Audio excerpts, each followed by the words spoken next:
Good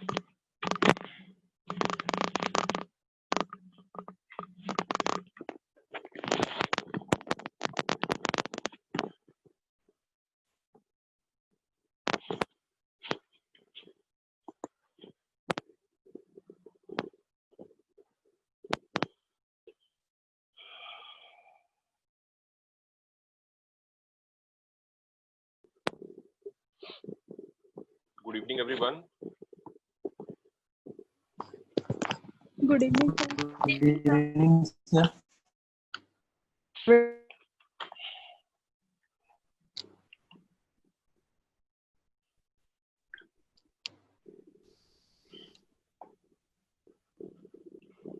Just 1 minute more.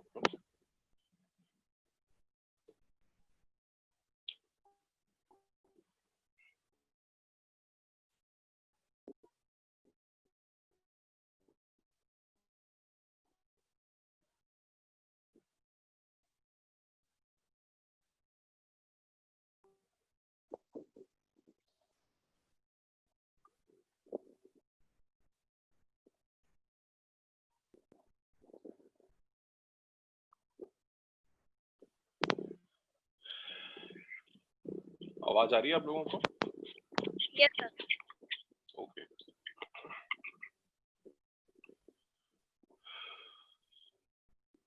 So in today's session, we are going to start with parajumbles. कल हम लोगों ने class में personality effectiveness scale की exercise करी थी और आज से आपका कंटेंट इंग्लिश स्टार्ट हो रहा है। और कल जो आपकी क्लास होनी है वो है LOC, लोकस ऑफ कंट्रोल। ये क्लास थोड़ी, हर जो क्लास अभी तक आपने की है उस क्लास से ये क्लास थोड़ी डिफरेंट है। I tell you how, because यहाँ पे हम लोग बात करने वाले हैं वर्बल एबिलिटी सेक्शन के ऊपर बात करने वाले हैं। विपिन जी, गुड इवनिंग।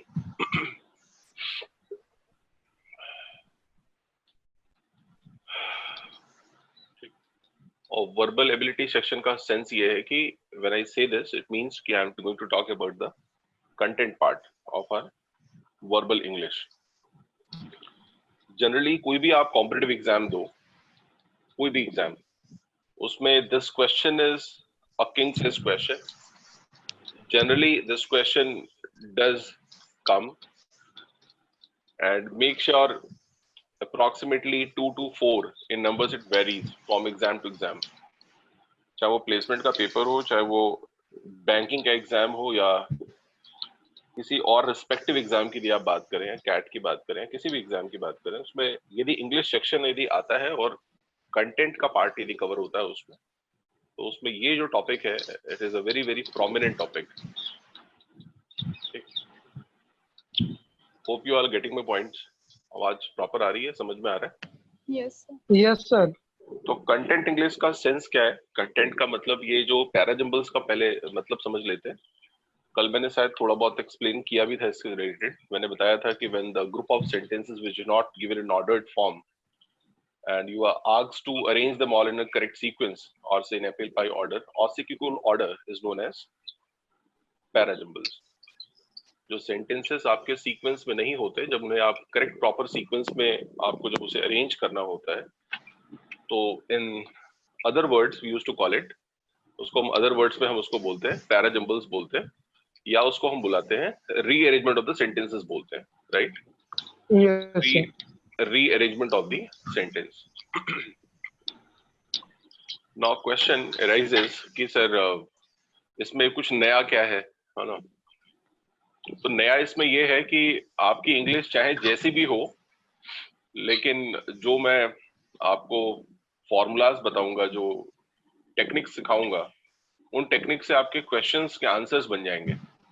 भले ही आपको अंग्रेजी आए समझ में, आपको अंग्रेजी ना आए, लेकिन आपको उन फॉर्मूलाज, उन लिंक्स, उन स्ट्रेटेजिकल मैकेनिकल वेज के through you get to know about your correct answer. और शायद आप एक एक्सपेक्ट भी करते हो, एक अच्छे टीचर से एक्सपेक्ट करते हो आप कि सर हमारी अंग्रेजी जो है वैसी ही है, आप तो बताओ कि फॉर्मूलाज कुछ है क्या जिससे कि मेरे को देखते ही आ जाए, पता चल जाए कि इसका करेक्ट आंसर क्या है। यस या नो बताओ? Yes, आप sir. ऐसा सोचते हो ना?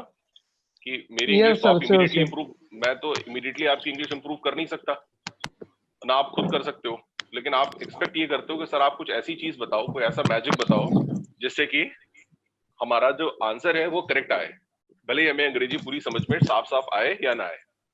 ठीक, तो I am going to talk about those such techniques in today's session. अभी जो मैं पहला क्वेश्चन आपसे पूछ रहा हूँ, this question will test your listening ability, कि how good listener are you, कितने अच्छे लिसनर हो आप, इससे पता चलेगा। आपको पेपर और पेन यूज नहीं करना है, you have to simply listen my words and tell me what will be the right sequence to whole, है ना, होल इन कंबाइंड, इसका करेक्ट सीक्वेंस क्या होगा, और आपको इसे नोट नहीं करना है, कॉपी पे नोट नहीं करना है, जस्ट वेट। ठीक है, इसे आपको कॉपी Yes, पे sir. नोट नहीं करना है, आपको सिर्फ सुनना और जवाब देना है। Are you all ready for this? Yes, sir. ठीक, ठीक है। तो फर्स्ट स्टेटमेंट इज, जो पहला स्टेटमेंट है आपका वो है लर्न इंग्लिश, फर्स्ट स्टेटमेंट है। सेकंड है लर्न स्टैंडर्ड इंग्लिश। ठीक, थर्ड स्टेटमेंट है, समझ में आ रहा है ना, मतलब आपको इंग्लिश पूरी समझ में आएगी, लेकिन कहीं कहीं पे दिमाग में एक फतूर बैठा होता है जिसको हम लोग बोलते हैं ना, मतलब मिथ एक होता है जिसको एप्रीहेंशन कहा जाता है, कि एक मेंटल सिकनेस, इलनेस कहते हैं उसको अदर वर्ड्स में, कि हमें जब तक पेपर और पेन हाथ में हो ना, तब तक हमारा कॉन्फिडेंस खुद में नहीं होता कि हम जो सुन रहे हैं, जो हम समझ रहे हैं, वो पूरी पूरी तरीके से ठीक समझ रहे हैं। तो क्वेश्चन इज लाइक, ये पहला लिखा है learn English, I hope it is clear to everyone. Second is learn standard English, is the second statement. The third statement is a foreigner wishes to, a foreigner wishes to, and the last statement is he will of course, he will of course। अब these are the total 4 statement। अब आपको इसका sequencing करना है, इसका proper sequence बताना है कि what will the right hand sequence to all these 4 statements। बताइए।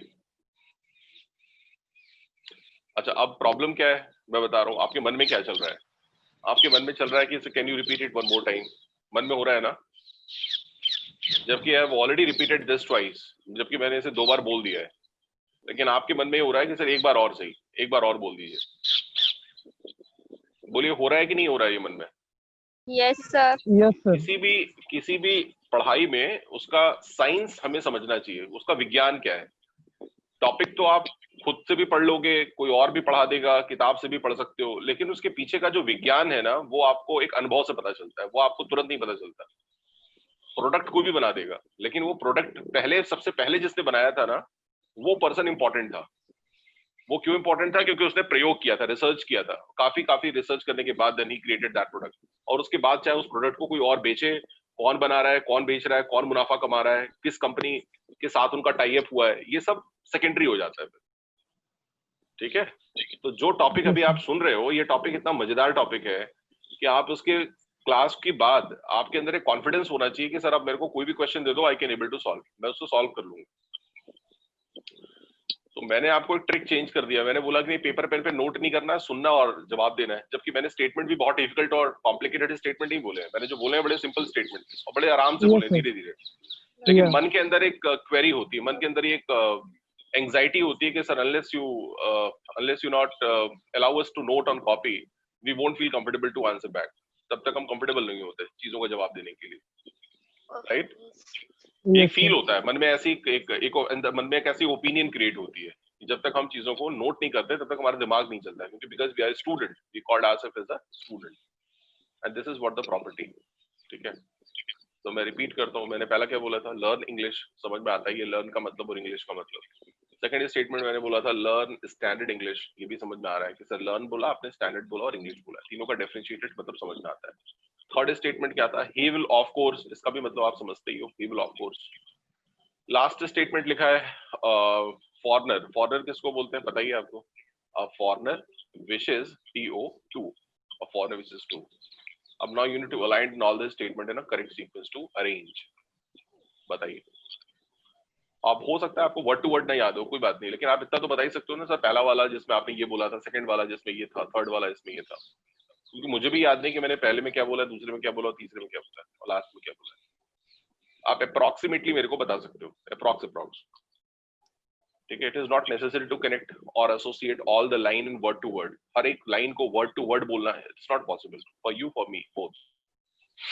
कम on, and this test is to check your listening ability, not your English. मैं इंग्लिश नहीं टेस्ट कर रहा हूँ क्योंकि इसमें मैंने जितना भी बोला सब इजी है।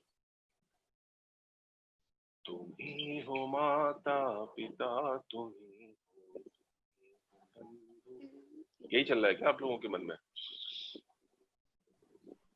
मैंने 2 से 3 नहीं, कम से कम 4 से 5 बार, जब से मैंने पूछ रहा हूँ तब से 5वीं बार पूछ चुका हूँ अभी तक के, है ना? और आप लोग आई, गुड, पहला वाला आई हो गया, ठीक है। आई आई, हाँ, पहला क्या था? I can speak English. I can speak English, good. दूसरा, देखो आपने एक चीज और पाई होगी कि मैं हमेशा कोशिश यही रहती मेरी कि तुम लोग बोला करो। मेरा इंटेंशन ये नहीं रहता कि तुम गलत बोल रहे हो, सही बोल रहे हो। तुम जो बोलोगे सब में मैं हाँ हाँ मिलाऊंगा, तुम्हारे हाँ में हाँ में भी मिला दूंगा। मैं कहूंगा बड़े वाह, बहुत बढ़िया, बहुत अच्छे। क्योंकि जो गलती करना सीख लिया ना, वो आदमी धीरे धीरे अपने मंजिल पहुंच जाएगा, लेकिन पहले शुरुआत तो हो कहीं से। सबसे डिफिकल्ट यही है कि पहले आदमी कोई मुंह नहीं खोलता क्योंकि उसके मन में डर होता है और आमा जाने रही है। हाँ जी, बोले सर, मैं आई ट्राई। और मैं कोई यहाँ से स्पेशल परमिशन पास करूंगा? अरे कोई भी बोलो आप, मैं तो वेट ही कर रहा हूँ, कोई बोल दे आप में से। हाँ ओके सर। हाँ, sir, a foreigner wishes to learn standard English हाँ, ओके, and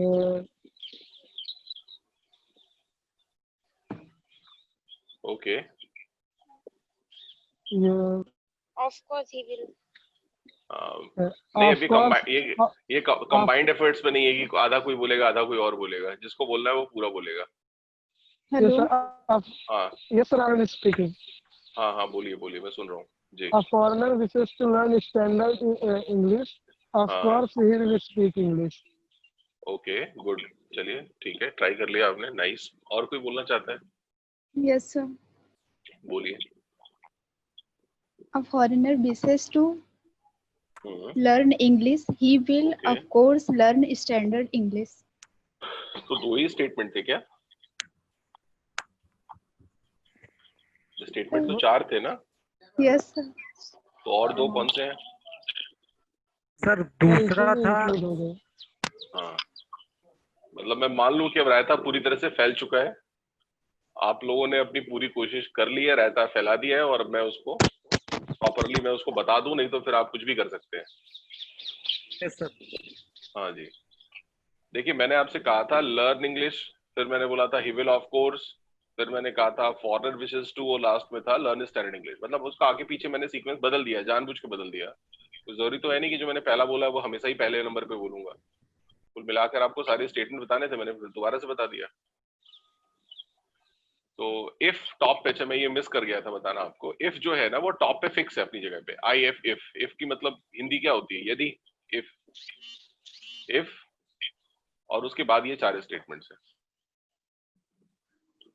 अच्छा मुझे एक बात बताओ आप पहले क्या ये क्वेश्चन डिफिकल्ट लगा क्या आपको? आप बोलो नहीं, नहीं डिफिकल्ट है सर, बोलो आप, फिर मैं बताता हूँ। आपको इंग्लिश के हिसाब से ये क्वेश्चन डिफिकल्ट लगा क्या कि इसमें इंग्लिश बहुत डिफिकल्ट है, समझ में ना आ रहा हो जो आपको? No sir. नहीं ना, समझ में आ रहा था ना? Yes. अच्छा आप बताओ कि आंसर क्यों नहीं आ रहा था? क्योंकि हम लोग यूज्ड टू हो चुके हैं उस तरीके से। पेपर पेन वाली जो आदत बनी हुई है वो मन में हमेशा के लिए बैठ चुकी है। अब वो कोई नया कोई काम जब कराता है ना, तो हमारा दिमाग अंदर से हमको रोकता है, ऑब्स्ट्रक्ट करता है। क्योंकि हमें नया चीज कंस्ट्रक्ट करना है तो वो ऑब्स्ट्रक्ट करता है, नहीं नहीं तुम नया नहीं कर सकते, क्योंकि हम तो यूज टू हो चुके हैं भाई। हमारे सोने का टाइम फिक्स है, हमारे उठने का टाइम फिक्स है, और हम जब रात को 12 बजे, मतलब हम 12 बजे ही सोएंगे। कभी 9 बजे सोने की बारी आ गई तो कोई प्रॉब्लम है? मतलब आप देखो, कभी कभी देखना आप शाम के टाइम कितना भी हैवी स्नैक्स ले लो, आप शाम के टाइम समोसे खा लो या कुछ और, अब तो बंद हो गया है सब, राइट? कोई भी आप हैवी स्नैक्स कर लो, और लेकिन रात होते होते फिर ऑटोमेटिक हंगर साइन आ जाता है। ऐसा लगता है कि हमें कुछ भूख लगा है, मतलब कुछ कुछ लग रहा है, ऐसा कैविटी के अंदर कुछ मिसिंग मिसिंग सा फील हो रहा है। ऐसा होता है कि नहीं बताओ? यस सर, होता है। मतलब वो रात का खाना उसको डिनर कहते हैं, और शाम के खाने, शाम का जो हम थोड़ा बहुत स्नैक्स लेते हैं उसको इवनिंग टी के साथ हम स्नैक्स बोलते हैं उसको। मतलब ये फिक्स है। तो ये जो रूटीन है ना, जो ये रूटीन जो हम लोग तरीके से चीजों को जी रहे हैं, कभी कभी ये चीज फिक्स्ड एकदम स्ट्रक्चर में हो जाने से चीजें जंक लगने जैसा होता है, आपके शरीर में जंक जैसा लग जाता है। हमको पता है हम बात कर रहे हैं पैराजंबल क्वेश्चन के ऊपर ही हम बात कर रहे हैं, लेकिन आपको भी ये समझना होगा कि पैराजंबल तो इज फाइन, पैराजंबल तो ठीक है, अपना एक क्वेश्चन है, एक स्टेटमेंट है, एक उसकी कुछ पॉलिसीज है, उसके कुछ फंडामेंटल्स हैं, कुछ उसके फंक्शनैलिटीज हैं, वो तो मैं आपको पढ़ाऊंगा ही, बताऊंगा ही। लेकिन आपको समझना होगा कि सर आप समझाना क्या चाहते हैं एग्जैक्टली, इनडायरेक्टली इनडायरेक्टली ये बताना चाह रहे हैं कि जब सब समझ में आ रहा है, छोटे छोटे बच्चों जैसे स्टेटमेंट्स हैं, फिर अपने को दिमाग में हम उसका क्रोनोलॉजी क्यों नहीं सेट कर पा रहे हैं, हम उसकी सीक्वेंसिंग क्यों नहीं बना पा रहे हैं, जबकि सर ने ये भी कहा था कि हमको कोई जरूरी नहीं कि आप पूरे हर एक वर्ड, लाइन टू लाइन का हर एक वर्ड हमको एज इट इज बना के बोलिए। फिर भी दिमाग में नहीं आ रहा कि सर पहले वाले में आपने बोला था उसमें ये होगा, सेकंड वाले में ये होगा, थर्ड में ये, लास्ट में ये, लेकिन दिमाग में आ नहीं रहा है उस तरीके से सीक्वेंस। क्यों नहीं आ रहा है? क्योंकि मन में अभी भी बैठा हुआ है। सर नोट कर ले थोड़ा सा, हो सकता है किसी ने आप में से बैठ के नोट भी कर लिया हो, क्योंकि मैं जब से बोल रहा हूँ तब से मुझे लगता है मैं 5 से 7 बार बोल चुका हूँ ऑलरेडी पहले से, एक एक बार करते करते, है ना। और यही होता है जब तुम एग्जाम देते हो ना, जब पेपर जब देते हो आप, तो आधे घंटे लगता है तुम्हें वार्म अप करने पे, और जब आखिरी के 5 मिनट बचते हैं तो तुम्हारे हाथ में क्या आता है, सुपरसोनिक स्पीड आती है, और तुम उस समय किस खतरनाक स्पीड से लिखते हो कि इन्विजिलेटर भी जो है दंग रह जाता है ना। वो आप 5 लास्ट की जब आखिर के 5 मिनट बचते हैं ना, तो आप पूरा 2-3 पेज एक साथ भर देते हो आप, है ना, और बोलते जस्ट 1 मिनट, सब बस 1 मिनट रुकिएगा, फिर मैं अभी, है ना, धूम मचा दो धूम, ये मैं कर रहा होता हूँ। होता है कि नहीं, बताओ आप? यस सर, होता है। मतलब इसका इंग्लिश में यदि मेरे को बोलना होता तो मैं ये कह सकता हूँ, all the greatest answers hit to a human bed in the last hours. Why is that? ऐसा क्यों? Because we have practice like it. हम उसी तरीके से हमने प्रैक्टिस ही करी है। आधे घंटे में हम पहले के शुरू के आधे घंटे में यही सोचते रहते हैं, यार कहाँ से स्टार्ट करें, A section, B section, C section, ये वाला ज्यादा स्कोर का है, इसको पहले कर लें, कम वाले पहले से स्टार्ट करें। मतलब हम लोग थोड़ा अपना प्लानिंग करने में लगता है। लेकिन लास्ट आते आते एकदम आपकी बॉडी इतनी वार्म अप हो जाती है, इतनी बॉइल्ड हो जाते हैं आप, कि फिर लगता है डू एंड डाई। और डू एंड डाई में जब sense of do and die का मतलब होता है सेंस ऑफ अर्जेंसी, जब वो सेंस ऑफ अर्जेंसी ग्रेट होती है, तब फिर आप मैग्नम क्वालिटी आपकी दिखाते हैं अपनी आप। ठीक, यस सर। चलिए तो मैंने आपको बताना ये चाह रहा था कि the magic of listening ability. यदि कोई लड़का सुन करके अप्रोक्सीमेटली 80% भी उसको सेट कर लेता है, तो 100% वो लिखने के बाद तो कर ही लेगा, उसमें कोई इफ और बट नहीं है, लिखने के बाद तो हो ही जाएगा वो क्वेश्चन। पहला है इफ, फर्स्ट जो है वो इफ है। देखिए मैंने वीडियो में मोस्टली ऑफ इसलिए रखता हूँ क्योंकि क्या होता है, जब हम चीजों को सामने ना सुनते हैं, क्वेश्चन को और चेहरा देखते हैं, तो हम कभी कभी थोड़ा सा वो हम थोड़ा सा कॉन्शियसनेस हमारी ज्यादा हो जाती है। और जब हम सुनते हैं सब चीजों को ना, ऑडियो जब हम सुनते हैं ना, तो हमारा फोकस ज्यादा सुनने पे होता है। यदि मन से हम सुन रहे हैं तो, और मन से नहीं सुन रहे हैं तो फिर आप वीडियो ऑन रखो या वीडियो ऑफ रखो, कोई फर्क नहीं पड़ता। तो आपको क्या लगता है, ये ठीक तरीका है, या मैं उसको वीडियो ऑफ करूं और फिर मैं आपसे कम्युनिकेट करूं, तो आप ज्यादा कॉन्सेंट्रेट कर पाएंगे मेरी बातों पे? क्या तरीका सही है? Sir I think audio is more good. Yes, है ना। I do also likely to say the same thing. और कुमरेंद्र के अलावा कोई कुछ नहीं बोलना चाहता? मतलब मेरी फ्रेंडशिप सिर्फ कुमरेंद्र से ही है और किसी से नहीं है आप में से। आप लोग भी कभी कभी कुछ कुछ बोल दिया करो, मन रखने के लिए बोल दिया करो। सर अच्छा लग रहा है कि सर आपको देखने में मिल रहा तो अच्छा लग रहा है। क्या नहीं लग रहा है? सर आपको देख रहे तो अच्छा लग रहा है, तो सर आज ऐसा भी ट्राई कर लेते हैं। ये कुछ ज्यादा नहीं हो गया?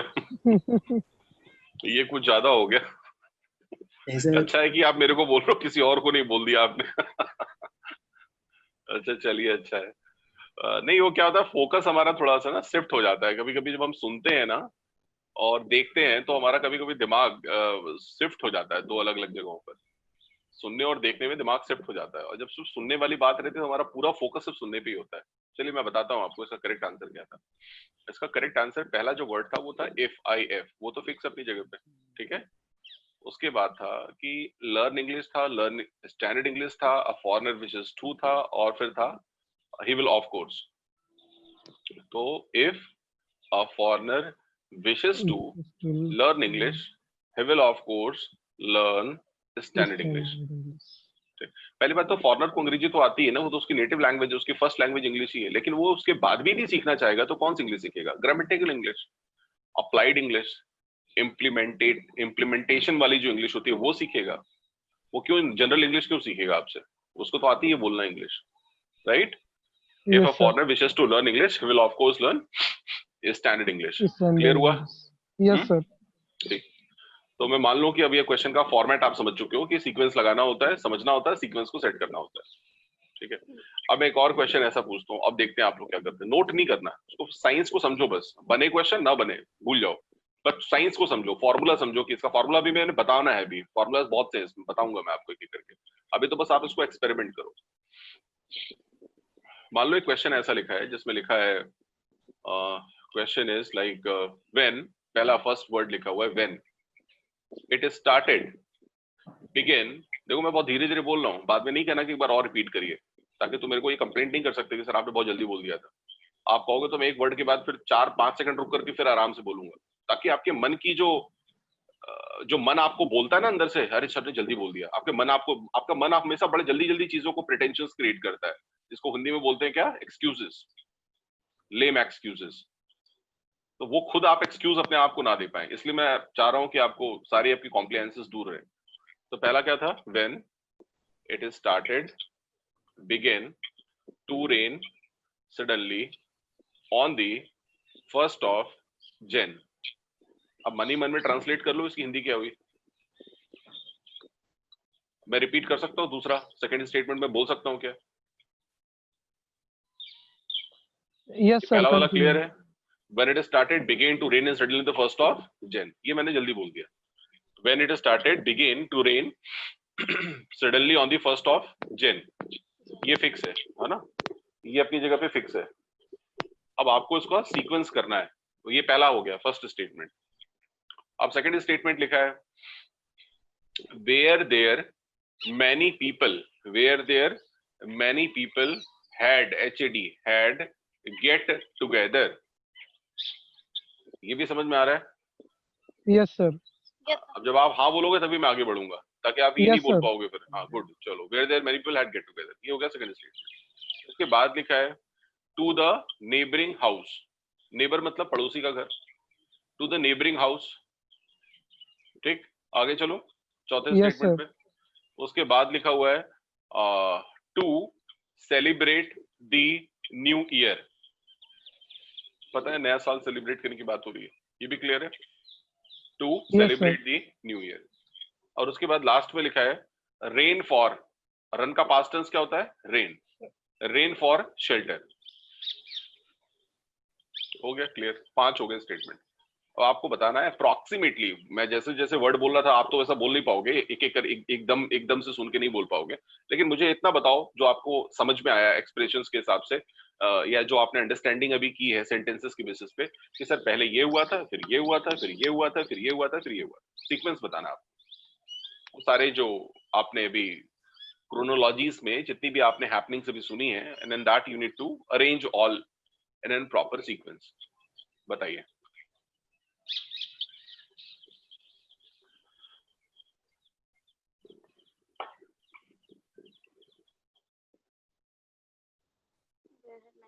इतनी शक्ति हमें दे न दाता, मन का विश्वास कमजोर।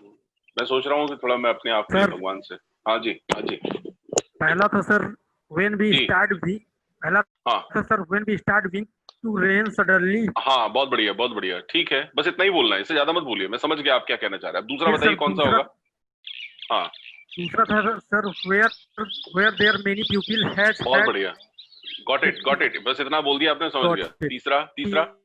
तीसरा था सर टू द नेबरिंग, मतलब पड़ोसी के घर जाना था, टू द नेबरिंग हाउस। तीसरा हो गया, ठीक है। चौथा था sir to celebrated to new year. Good, बढ़िया। और लास्ट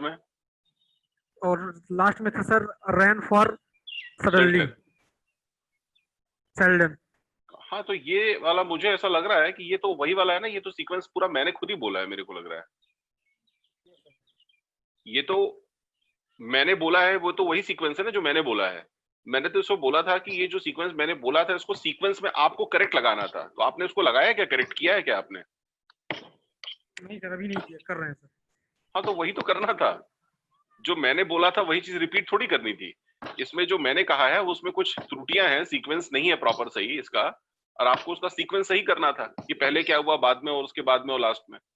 आपने तो मेरी कहीं भी बात को रिपीट कर दिया। अच्छा ये बताइए, एक बात बताइए मुझे, आप सच्ची सच्ची बताना, नोट किया था कॉपी में कहीं? नहीं सर, नोट नहीं किए थे, एक एक शब्द जो थे सर उनको याद कर लिया था, तो वो याद। बहुत बढ़िया। अब आपका नाम क्या है? विपिन तिवारी सर। देखो विपिन, देखो तुम्हारी जो सुनने की ताकत, इससे ये बात साबित होती है तुम्हारे सुनने की ताकत अच्छी है। तुमने काफी हद तक जो शब्दों को बोला है वो एकदम प्रॉपर तरीके से उसको तुमने मेरे को रेप्लिका उसका क्रिएट किया। रेप्लिका मतलब जो मैंने कहा उसको रिपीट कर दिया एज इट इज, ठीक। लेकिन अभी तक सीक्वेंस में नहीं लगाया। लेकिन तुम्हारा लिसनिंग पावर जो है वो ठीक है, इसका मतलब ये से बात ये साबित होती है। यदि तुमने कागज पे कहीं नहीं लिखा है तो मैं तो यहाँ से बैठ के, अच्छी बात है, यदि ऐसा है तो बहुत अच्छी बात है जी। हाँ जी, हाँ सर, बोले। सर पहले फर्स्ट वाला होगा when. Okay. When rain start on 1st January. Okay sir फिर ठीक है। नेक्स्ट होगा sir to the neighbour. Okay हाँ ठीक है। Then where. Okay and sir where वाला स्टेटमेंट इसके हाँ बस पश्चात। मैं समझ गया, उतना ही बोल देंगे तो आप, मैं उससे समझ जाऊंगा, मैं जिद नहीं करूंगा आपसे कि पूरा बोलिए। हाँ ठीक है, हाँ आगे।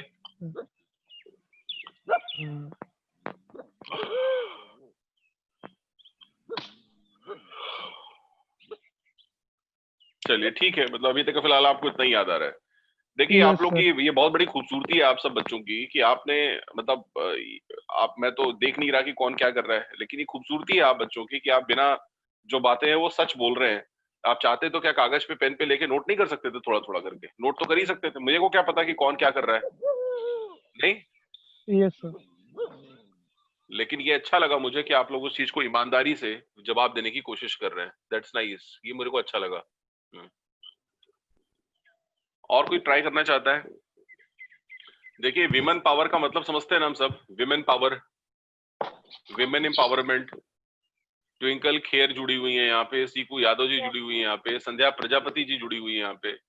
मतलब 3-3 लड़कियों के होने के बावजूद इन लड़कों को हिम्मत कैसे हो रही है कि ये लोग बोल रहे हैं? आप लोग एकदम थोड़ा बढ़ चढ़ के हिस्सा लिया करिए। Okay sir. हाँ मैं सुन रहा हूँ, बता सकते हैं आप लोग उत्तर जी। Hello sir. हाँ जी बोलिए। सर फर्स्ट रहेगा सेलिब्रेट। ओके। फिर neighbouring house. Okay. Third second होगा।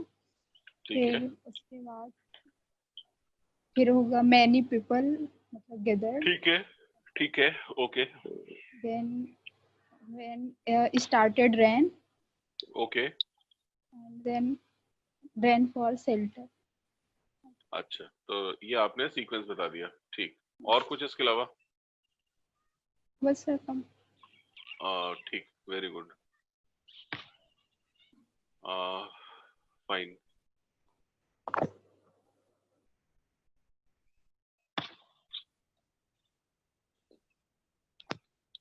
और किसी को कुछ बोलना है?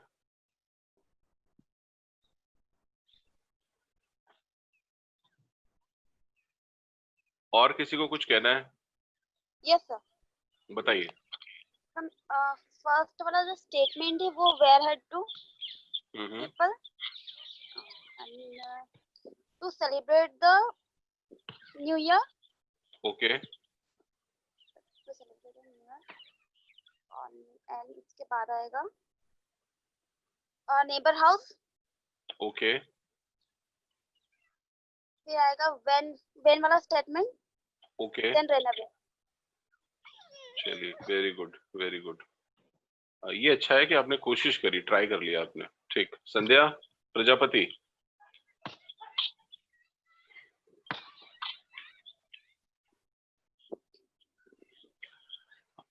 चलो और किसी को कुछ बोलना है? ठीक है चलिए मैं आपको इसका करेक्ट आंसर देता हूँ। शुभम तुमने आंसर नहीं दिया, शुभम सूर्यवंशी। सर मुझे अच्छे से सुनाई देगा सर, मेरा अच्छा माइक का प्रॉब्लम है, माइक का। Network sir. अच्छा, नेटवर्क का प्रॉब्लम है, चलिए। उसके बाद भी आप जुड़े हो यार, हेड्स ऑफ, आप उसके बाद भी जुड़े हो, है ना। So nice of you. Shubham Kumar, आप जवाब देना चाहते हो?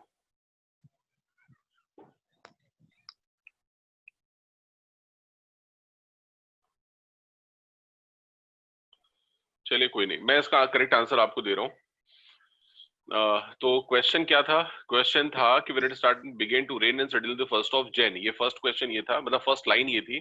उसके बाद था कि रेन फॉर शेल्टर, उसके बाद था where there many people had get together, एक जगह था to celebrate the new year, to the neighbouring house, ऐसे कुल मिला के 5 स्टेटमेंट दिए थे। मैंने ये भी कहा था कि जैसे जैसे मैं बोलता जा रहा हूँ आप मनी मन ट्रांसलेट करते जाओ, आपको खुद पे खुद समझ में आ जाएगा कि कौन सा सीक्वेंस कहाँ पे कैसे सेट होना है। और मैंने कोई आपसे कॉम्प्लियंसेस नहीं रखे कि नहीं मेरे को सब कुछ पूरा जैसे मैंने बोला वैसे वैसे आपको भी बोलना पड़ेगा। अभी जैसे आपने देखा, अच्छा ओके, अच्छा ओके शुभम, नो इश्यूज। तो सीक्वेंस ये था, सबसे पहला तो हो गया कि जब पहली तारीख को 1st of January को जब एकाएक पानी पड़ना शुरू हुआ, right, when it started and began to rain suddenly on the 1st of Jan, जब पहली तारीख को एकाएक पानी पड़ना शुरू हुआ, तो सबसे पहला काम पानी पड़ने पे आदमी क्या करता है बताइए? सबसे पहले तो आदमी खुद के घर में जाएगा, तो छांव कहीं भी होगा, शेल्टर होगा, वहां जाएगा। तो आपने क्या बोला? Rain for shelter. अब रेन फॉर शेल्टर में गए तो हमारे घर का तो कहीं कुछ उसमें लिखा ही नहीं हुआ है, तो रेन फॉर शेल्टर के बाद क्या हुआ? To the neighbouring house, neighbouring house, पड़ोसी के घर में गए। जब वहां हम गए अंदर तो हमने क्या देखा? हमने ये देखा कि where there many people had get together, जहां पहले से ही बहुत ढेर सारे लोग इकट्ठा थे। क्यों इकट्ठा थे? क्योंकि सर पहले स्टेटमेंट में ये लिखा था कि 1 जनवरी को जब एकाएक पानी पड़ना शुरू हुआ, तो 1 जनवरी को आदमी क्या करता है? To celebrate the new year, right, to celebrate the new year. तो हो गया, सीक्वेंस खत्म, सिंपल है। आप तो बस मेरे को इतना थोड़ा थोड़ा करके बोल देते ना कि सर ये पहला, ये दूसरा, ये तीसरा। इसमें भी क्रोनोलॉजी आपने नोटिस करी होगी, क्रोनोलॉजी है। तो फिलहाल तो मैंने ये 2 क्वेश्चन आपकी लिसनिंग एबिलिटी को टेस्ट करने के लिए पूछा था और वो हो चुका है कंप्लीट, ठीक। अब आप सोच रहे होंगे कि सर आपने कहा था कि आप मैजिकल क्लास लोगे, आपने ये कहा था कि हमको कुछ ऐसे साइंस बताओगे, कुछ ऐसे टेक्निक्स बताओगे जिससे सुनते ही जब आपका आंसर करेक्ट आ जाएगा। तो आपने वो तो बताया नहीं, बस आप हमें बस मेरा लिसनिंग एबिलिटी हम लोगों का टेस्ट कर रहे हैं। तो मैं अब उस पे आ रहा हूँ, है ना, वो साइंस पे आ रहा हूँ कि वो साइंस क्या है, मतलब वो शॉर्टकट्स कौन कौन से हैं, ठीक है। और याद रखिए ये चीजें आपको हर जगह काम आने वाली हैं। कहीं भी यदि ये प्रश्न आता है तो ये आपको जो शॉर्टकट्स में बता रहा हूँ, मोस्टली आपने देखा होगा शॉर्टकट मैथमेटिक्स में बताए जाते हैं लोगों को, वैदिक मैथ्स के अंदर नहीं। Yes sir. वैदिक मैथ्स के अंदर शॉर्टकट्स बताए जाते हैं, लेकिन इंग्लिश में बहुत कम शॉर्टकट्स होते हैं। लेकिन मैंने काफी ऐसी कुछ रिसर्चेस करने के बाद आई calculated, I brought up with some new things which could help our student in many ways so that you can track your answer in easier manner, ठीक है। तो सबसे पहले मैं आपको जो इनकी इफेक्टिविटी बता दूं, मैं आपको प्रश्न 2 तरीके से पूछने वाला हूं। पहला जो मैं प्रश्न का तरीका होगा उसमें जैसे मैं अभी आपको पूछ रहा था वैसे ही पूछूंगा, जब आपको नहीं बनेगा, जैसे अभी तक आपको थोड़ा टाइम लग रहा था जवाब देने में और दिक्कत हो रही थी, है ना, आंसर करने में। तो पहला तरीका मेरा ये होगा कि I will ask you question and simply the way I am asking and I demand for the right answer. If you won't get, यदि आपको उसका जवाब नहीं आ रहा है या आपको लग रहा है थोड़ा समय लग रहा है, तो फिर मैं उसके बाद तुरंत फॉर्मूला बताऊंगा आपको, और फॉर्मूला बताने के बाद फिर मैं आपसे बोलूंगा कि नाउ सॉल्व इट, अब सॉल्व करके देखो आपकी हो रहा है कि नहीं, और तब आपसे वो क्वेश्चन तुरंत से बन जाएगा, तुरंत से, with in a seconds, right. इसका मतलब कि उन फॉर्मूलाज की अपनी कुछ एक इंपॉर्टेंस है। Is that clear? Yes sir. ठीक, तो हम लोग इन क्वेश्चंस को 2 तरीके से अप्लाई कर रहे हैं। First you listen and after that you get to know about that formula, and after which in the end we try the same question as in the first hand. Okay, तो are we all ready? Yes sir. चलो, तो पहला question सुनो क्या है। इसमें मैं formula भी नहीं बताया, अभी बताऊंगा इसके बाद। मान लो फर्स्ट स्टेटमेंट लिखा है Singh were accused Jogi of corruption, first statement है। अब मैं इसको बार बार रिपीट नहीं करूंगा, आपको आया समझ में तो ठीक, नहीं आया तो भी कोई प्रॉब्लम नहीं है, तो कोई भी कोई प्रॉब्लम नहीं है, आंसर आएगा लेकिन आपका फॉर श्योर। आप क्या चाहते हो? यही चाहते हो कि आप ये समझना चाहते हो कि इसका करेक्ट हमको सब कुछ समझ में आ जाए कि हर एक वर्ड क्या क्या लिखा है। मैं धीरे बोलूं तो भी प्रॉब्लम होनी है, तेज बोलूं तो भी प्रॉब्लम होने वाली है ना। नॉर्मल तरीके से बोलता हूं जैसे बोलते हैं, तो देखते हैं उसके बाद क्या होता है, ठीक। Singh were accused Jogi of corruption, first statement लिखा है। सेकंड स्टेटमेंट लिखा है कि both were very angry to each other, और लास्ट स्टेटमेंट लिखा हुआ है कि Raman Singh ordered an inquiry against his predecessor Ajit Jogi. ये 3 ही स्टेटमेंट दिए हैं सर। अब बताइए इसका सीक्वेंस क्या होगा।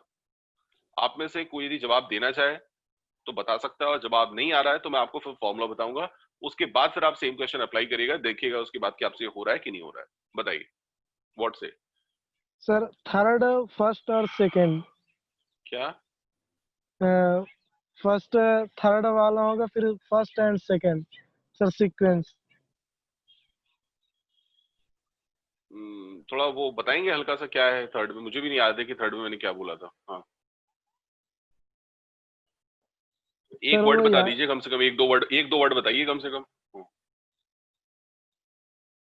क्योंकि आपने भी डिकोड किया होगा तो कुछ बेसिस पे किया होगा ना, आपने भी डिकोड कैसे किया होगा, कुछ ऐसा सुना होगा जिसके बेसिस पे आपने उसको बताया कि थर्ड सेकंड क्या बोला आपने, सेकंड थर्ड वन जो भी बोला है आपने, उसमें कुछ तो आपने कुछ आइडेंटिफाई किया होगा ना स्टेटमेंट्स के अंदर, बस वही बोल दीजिए बस जो आपने आइडेंटिफाई किया था। सर फर्स्ट में करप्शन एंड सेकंड में था टू बोथ, ये समथिंग था, एंड थर्ड में ठीक है हाँ, एंड थर्ड में ठीक है चलिए, थर्ड भूल गए। चलिए कोई बात नहीं। हाँ तो थर्ड भूल गया मतलब इसे कह सकते हैं जो बचा है वो थर्ड भी रहेगा। पहला याद है, दूसरा याद है, जो थर्ड रहेगा वो थर्ड नंबर पे आएगा। ये भी अपना टेक्निक ही है। सर थर्ड में था वो रमन सिंह और अजीत जोगी के रिगेन उनके ऊपर कंप्लेंट करनी। ठीक है ओके चलिए, और किसी को कुछ जवाब देना है तो हाँ जी, कोई बोलना चाहता है? हेलो सर जी बोलिए। सर फर्स्ट रहेगा करप्शन, फिर थर्ड रहेगा इन्वेस्टिगेशन, एंड सेकंड रहेगा बोथ। ठीक है ठीक है ओके, गुड ट्राई। चलिए सभी ने कोशिश कर ली। तो अब मैं आपको फॉर्मूला बताता हूँ, सुनो फॉर्मूला क्या है।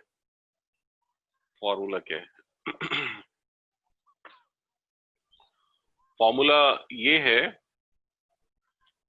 कि सबसे पहला जो है फर्स्ट स्टेटमेंट में याद रखना कि सबसे पहले प्रॉपर नाउन आता है। क्या आता है बच्चों? Proper noun. प्रॉपर नाउन तो पता ही, किसी का नाम जो होता है वो प्रॉपर नाउन है। तुम्हारा नाम, मेरा नाम, किसी का भी नाम जिसका फर्स्ट पार्ट और लास्ट पार्ट दिया है नाम का, वो क्या है? प्रॉपर नाउन है। क्लियर? Yes sir. वो पहले नंबर पे आएगा। उसके बाद आता है जिसको हम लोग बोलते हैं प्रोनाउन। ठीक है, क्या आता है? सॉरी उसके बाद आता है नेम्स। सॉरी उसके बाद क्या आता है? Names, NAMES names. और नेम्स के बाद लास्ट में आता है प्रोनाउन। पहला क्या बताया था? प्रॉपर नाउन, पूरा नाम। नेम्स का मतलब होता है आधा नाम। पार्ट मतलब जो आपका पूरा नाम है उसका फर्स्ट पार्ट या तो लास्ट में से कोई एक दिया हो तो उसको बोलेंगे नेम्स। ठीक है, और लास्ट में क्या था? प्रोनाउन। प्रोनाउन का मतलब सर्वनाम। means sir the words which are used in place of proper noun. अच्छा रिप्लेसमेंट ऑफ नाउन। अच्छा, सब्स्टिट्यूटिंग वर्ड कहते हैं ना, सब्स्टिट्यूटिंग वर्ड मतलब जो किसी जगह पे नाउन के प्लेस पे जो लगता है। Yes sir. ठीक। मैं एक्चुअली उसको तेरे नाम बोलता हूँ क्योंकि सर्वनाम है ना, सर्वनाम जो नाउन के प्लेस पे लगे उसको सर्वनाम। तो बच्चों ये तीन फॉर्मूला है, प्रॉपर नाउन, नेम्स और सर प्रोनाउन। ठीक है, तो अब आपको मेरे सेंटेंसेस के अंदर सिर्फ यही तीन चीजें खोजनी है बच्चों, कि कहाँ प्रॉपर है, कहाँ नेम्स है, कहाँ प्रोनाउन है। उसके अलावा और कोई बात समझने की जरूरत नहीं है। You need not to look upon all the things, you need not to understand each word, you need to only focus primarily on where these three things are located in all three statements, and accordingly you can pull and make in sequence. Fine? Yes sir. ठीक है। तो अब जैसे मैंने पहला बोला था, जब मैंने बोला था कि both very angry to each other, सबको पता है both में both क्या होता है? प्रोनाउन होता है। Yes both, वो हो गया। उसके बाद सर आपने बोला था कि सिंह वर एक्यूज जोगी ऑफ करप्शन। अब सिंह और जोगी किसी का पूरा नाम तो हो नहीं सकता। ऐसे कितना बचा है तो? कौन है भाई? बंद करो यार। हेलो, एक मिनट लगाया कि नहीं? Hello, yes sir, someone is Saurabh Singh, he is disturbing. Hello, Ashok Kumar. अच्छा लेफ्ट हो गया वो। पता नहीं हाउ कम। ठीक है, अच्छा डीडी लेफ्ट छोड़ दिया उन्होंने। ठीक, हाँ लेफ्ट हो गया। बाय मिस्टेक आ गए होंगे, गलत प्लेटफॉर्म पे लग रहा है। उनको नहीं पता, यहाँ सभी बच्चे पढ़ाई कर रहे हैं, उनको लगा होगा अच्छा यहाँ तो कुछ एंटरटेनमेंट हो ही नहीं रहा है, तो पढ़ाई कर रहे हैं लोग। This place is not a suitable place for me. चलिए, तो पहला वाला जो था वो था अपना बोथ वाला स्टेटमेंट, और दूसरा जो था वो स्टेटमेंट था कि सिंह और जोगी वाला। तो सिंह और जोगी क्या है? नेम्स हो गया, नेम है, नेम्स हो गया, ठीक है। और लास्ट स्टेटमेंट था सर जिसमें आप पूरा पूरा नाम बोल रहे थे दोनों का, रमन सिंह और अजीत जोगी पूरा नाम आपने बोला था। तो सर जिस स्टेटमेंट में आपने रमन सिंह अजीत जोगी बोला था वो पहला हो गया, सिंह जोगी वाला दूसरा हो गया, और बोथ वाला तीसरा हो गया, ठीक है। आपको सिर्फ ये तीन ही चीजें आइडेंटिफाई करनी थी, लोकेट करनी थी, और सारी चीजें आपको आई तो समझ में तो बहुत अच्छी बात है, और नहीं समझ में आई तो उसको छोड़ दीजिए उसके हाल पे।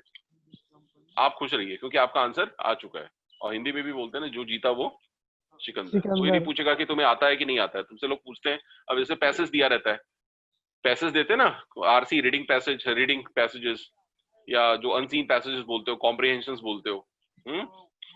वहां पर तुमसे कोई थोड़ी पूछेगा कि तुमको हर एक मीनिंग आती कि नहीं आती है। तुमसे पूछेंगे भाई 10 क्वेश्चन दिया है, तुमसे बना कि नहीं बना। बना इसका मतलब तुमको आता होगा तभी बना होगा, और नहीं कर पाए इसका मतलब आपको नहीं बना, ठीक है। तो कुल मिलाकर के एंड वाला जो रिजल्ट होता है वो मैटर करता है। All that end wells goes well, मतलब जिसका अंत भला उसका सब भला, ठीक। चलो अब इसी क्वेश्चन के ऊपर, मतलब इसी फॉर्मूले के ऊपर एक मैं तुम्हें बहुत डिफिकल्ट क्वेश्चन कराने वाला हूँ। दूं क्या?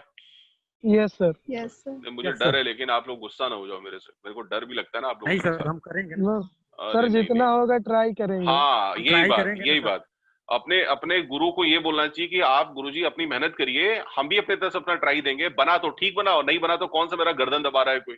आपकी कोई गर्दन तो दबा नहीं रहा है, सुनने में क्या। लेकिन आजकल ना एक अंदर से तड़प होती है, जो डर होता है वो ये कि कहीं कोई सुन करके ये ना समझ ले कि सर आप यहाँ के नहीं है, सर वो बहुत डिफिकल्ट क्वेश्चन था, इसका मतलब हम लोग का तो लेवल आपको पता ही नहीं है। सामने वाले को सब पता है, वो तो आपको कह रहा है कि इसको एक बार शेक हैंड करके देखो, इस क्वेश्चन के साथ हाथ मिला के देखो कि ये क्वेश्चन इतना डिफिकल्ट होने के बावजूद इस फॉर्मूले से भी सॉल्व हो सकता है, ठीक है। तो ये क्वेश्चन अब आपके लिए नहीं है, सिंपल क्वेश्चन है, इसको क्वेश्चन के ऊपर तरीके से ट्रीट करेगा, और फिर देखिएगा कि क्वेश्चन का आंसर आपसे बन रहा है कि नहीं, और फिर मैं आपको बताऊंगा कैसे बनेगा, इसी फॉर्मूले के थ्रू बताऊंगा, ठीक है। क्वेश्चन लिखा है, पहला स्टेटमेंट लिखा है, पहला स्टेटमेंट लिखा है बच्चों, critical pedagogy was highly influenced by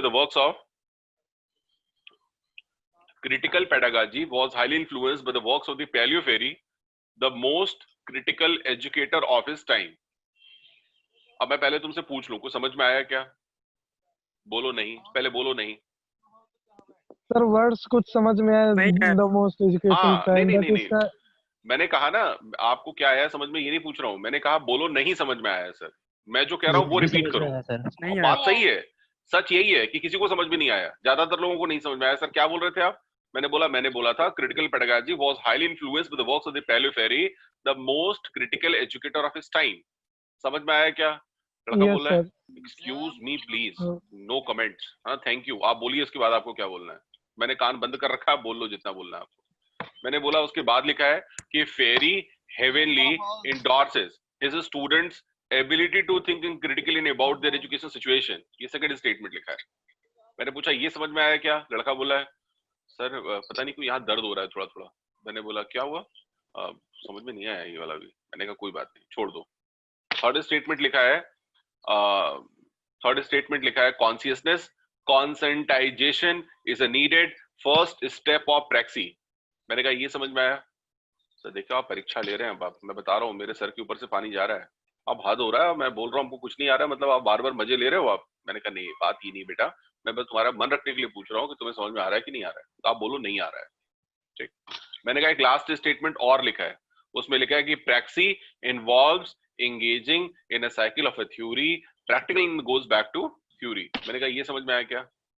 sir ये तो ऐसा लगता है शायद ताबूत पे कोई लास्ट कील बाकी रह गई हो, उसको भी आपने मार के पूरा कर दिया। कुछ नहीं समझ में आ रहा। आप बताओ, आप सच्ची सच्ची बताओ, तुम मुझसे समझ में आया क्या ये जो चारों स्टेटमेंट मैंने बोला है? नो सर, नहीं आया सर, नहीं आया सर। अब देखो आंसर कैसे आता है। इतना डिफिकल्ट क्वेश्चन है और फॉर्मूला देखो अप्लाई करने के बाद आंसर कैसे आता है। फॉर्मूला क्या बताया था मैंने? प्रॉपर नाउन बताया था ना, याद है? प्रॉपर नाउन नेम्स और प्रोनाउन।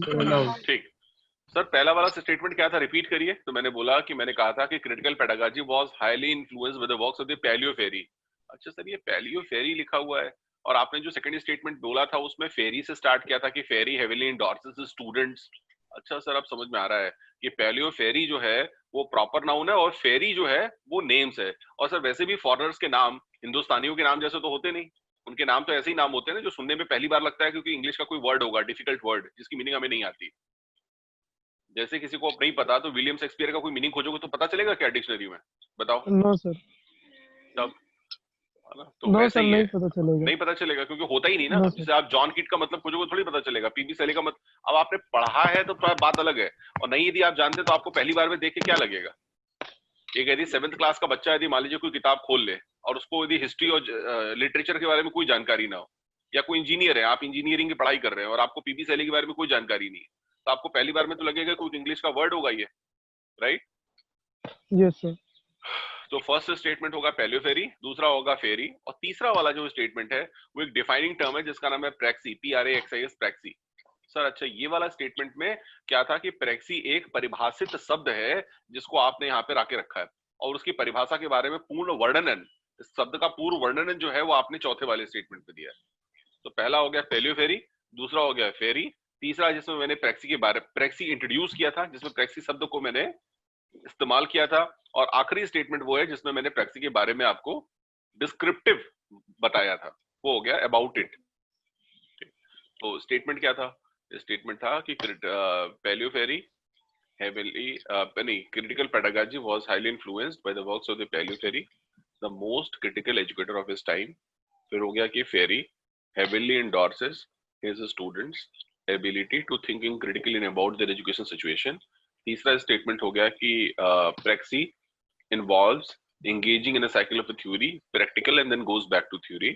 और लास्ट हो गया consciousness conscientization is a needed first step of praxis। समझ में आ गया?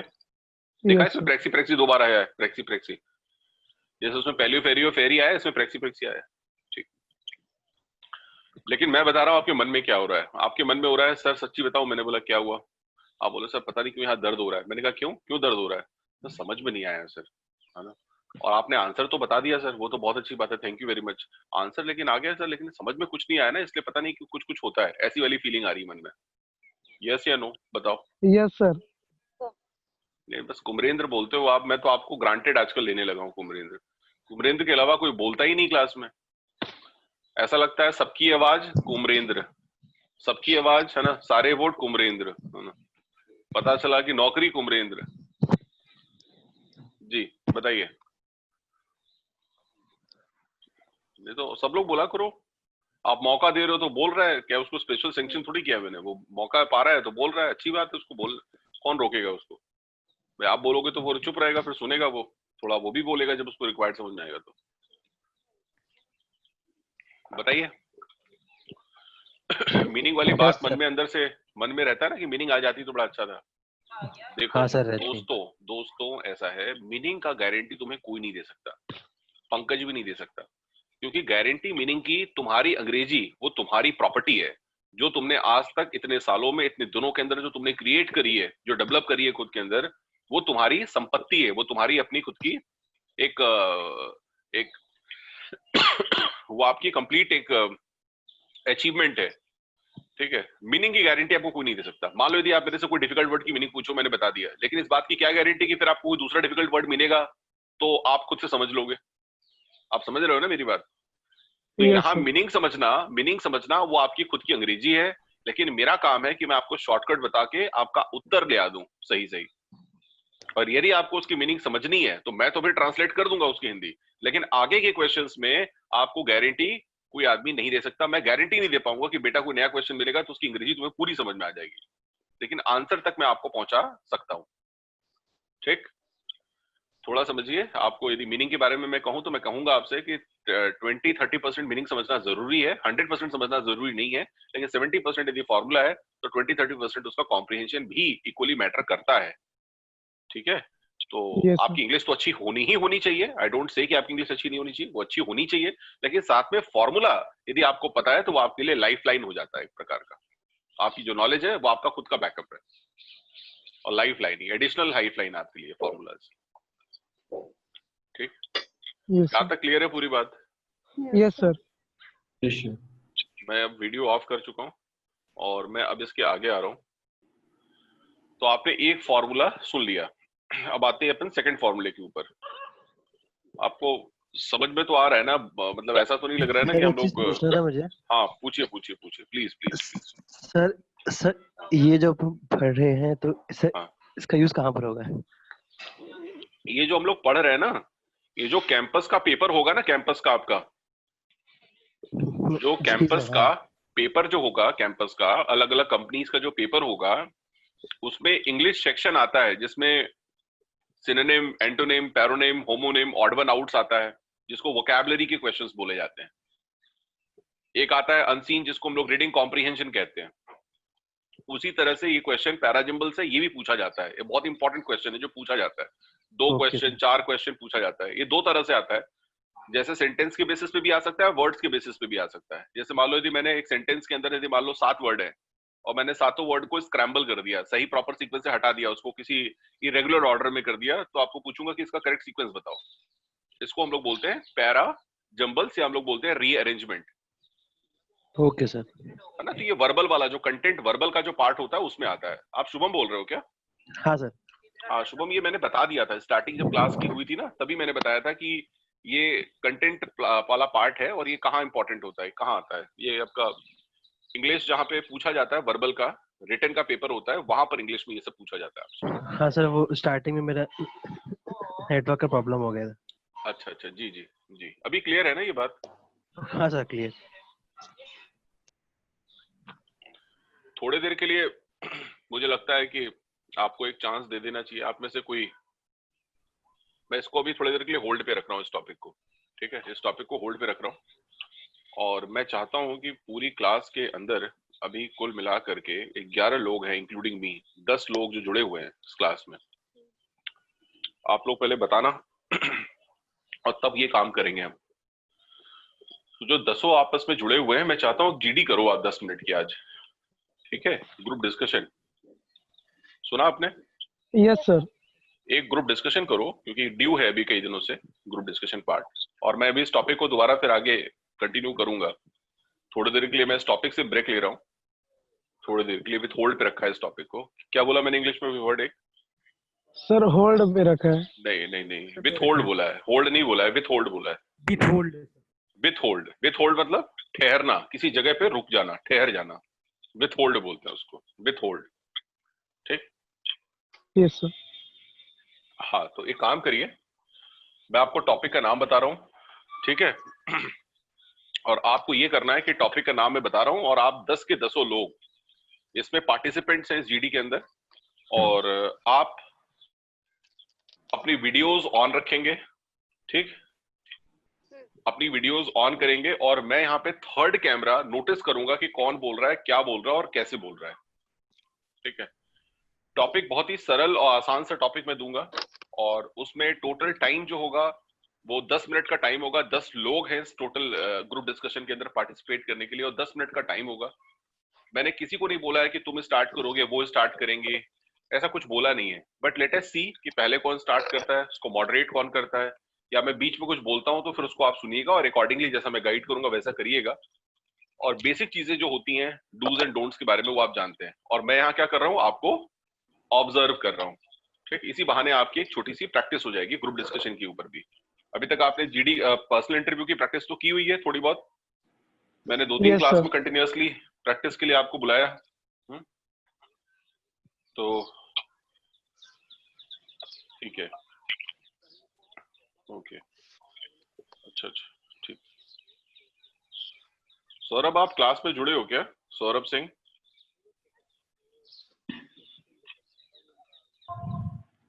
Saurabh Singh, yes sir. आवाज नहीं आ रही सौरभ। सर जुड़ा हूँ सर, क्लास में हूँ सर मैं। अच्छा अच्छा, अभी जस्ट अभी देखा तुमको, अभी मैंने जस्ट देखा, अभी जस्ट आपको देखा मैंने, ठीक ठीक, 1 मिनट। बच्चों, आज सौरभ सिंह आपकी क्लास में, आपको एक बच्चा दिख रहा होगा सौरभ सिंह के नाम से, दिख रहा है आप लोग? सौरभ सिंह। Yes sir. अभी इनको कुछ देर बाद हम लोग लाइव वीडियो पे देखेंगे। इनको मैंने इनवाइट किया है आपसे पर्सनली मिलने के लिए। जैसा हम लोगों ने कल की क्लास में वी मेट 2 पीपल, वैसे हम आज की क्लास में सौरभ सिंह से मिलने वाले हैं। और कल की क्लास में हम लोग मिलेंगे, एक स्टूडेंट है, हर नेम इज प्रिया ककाड़े, और presently she is a student of IHM Hyderabad. उनसे मिलेंगे कल हम लोग। और अभी she was interested to come in today's session, but चूंकि सौरभ को भी मैंने बोल रखा था, इसलिए मेरे को लगा कि सौरभ से आज हम लोग सौरभ से हम लोग आज थोड़ा सा इंटरेक्ट करते हैं। सौरभ जो है अभी presently power grid corporation of India limited में एज ए जूनियर इंजीनियर अभी काम कर रहे हैं। ये पिछले कुछ सालों से ये काम कर रहे हैं एंड इन्होंने मल्टीपल प्रोजेक्ट्स पे काम किया हुआ है। इनके पास जो इनकी एक्सपर्टीज है वो क्रॉस कह सकते हैं आप, क्रॉस फंक्शनल इनकी एक्सपर्टीज रही है। डिफरेंट डिपार्टमेंट्स के साथ इन्होंने कोऑर्डिनेट किया है, काम किया है। और इनके पास अभी एक लेटेस्ट एक और इनको अभी सिलेक्शन इनका हुआ है, मतलब कॉल है इनकी, इंटरव्यू की कॉल है, और वो कॉल है HPCL, right? Yes sir. HPCL है ना, हिंदुस्तान पावर कॉर्पोरेटेड लिमिटेड, उससे इनकी कॉल है। और वहां पर इनको जो पोस्ट है वो इंजीनियर की पोस्ट है, तो उसके लिए ये अपने आप को ग्रूम कर रहे हैं। और इनका बड़ा वास्ट एक्सपीरियंस है, ठीक, इनके पास बहुत ही वास्ट एक्सपीरियंस है। और मुझे लगता है कि he is a perfect guy to guide you all people. और मुझे लगा कि इनसे भी इंटरेक्ट आपको करवाना चाहिए। और मैं आपको सौरभ बता दूं, ये सारे बच्चे जो है कुछ भोपाल से हैं, कुछ जबलपुर के बच्चे हैं, अलग अलग कॉलेजेस के बच्चे हैं जो जुड़े हुए हैं यहाँ पे, राइट? जी सर। और ये बच्चे जो है कुछ प्री फाइनल ईयर के हैं, कुछ फाइनल ईयर के स्टूडेंट हैं। आप इनके नंबर्स पे मत जाना। और बहुत ही काबिल बच्चे हैं, ये मेहनती बच्चे हैं, सारे एवरेज बच्चे हैं, लेकिन बहुत ही हार्ड वर्किंग और लेबोरियस बच्चे हैं, कुछ करना चाहते हैं। तो मैंने इनसे ये कहा था कि I give you a platform to meet with some good people like you. तो yesterday in line they met 2 individual, and tomorrow session also they'll meet 2 people. तो आज चूंकि आप है तो आप जरूर उनको थोड़ा सा मोटिवेट करिए, ये बताइए कि what they should do for preparing themselves for tomorrow's, है ना, tomorrow's world, आने वाले कल के लिए क्या करना चाहिए इनको, और थोड़ा सा आप गाइड कर दें। Then I go for your today's interview, एक शॉर्ट इंटरव्यू आपके साथ भी कर लेंगे, ठीक है? जी सर। तो can you all listen? Saurabh को आप सभी सुन सकते हैं? Yes sir. हाँ, तो ये सौरभ को बहुत ध्यान से सुनिएगा। He is a very very important person, ठीक है? ठीक, हाँ, चलिए। तो सौरभ, आप चाहे तो ऑनलाइन आ सकते हैं, और आप ऑनलाइन ही बच्चों से अपने एक्सपीरियंसेस शेयर करिए, और फिर हम लोग once you complete your side then I take your interview. हाँ जी।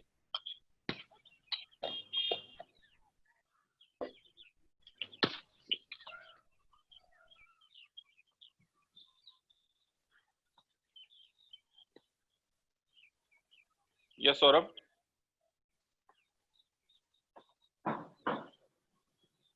सौरभ,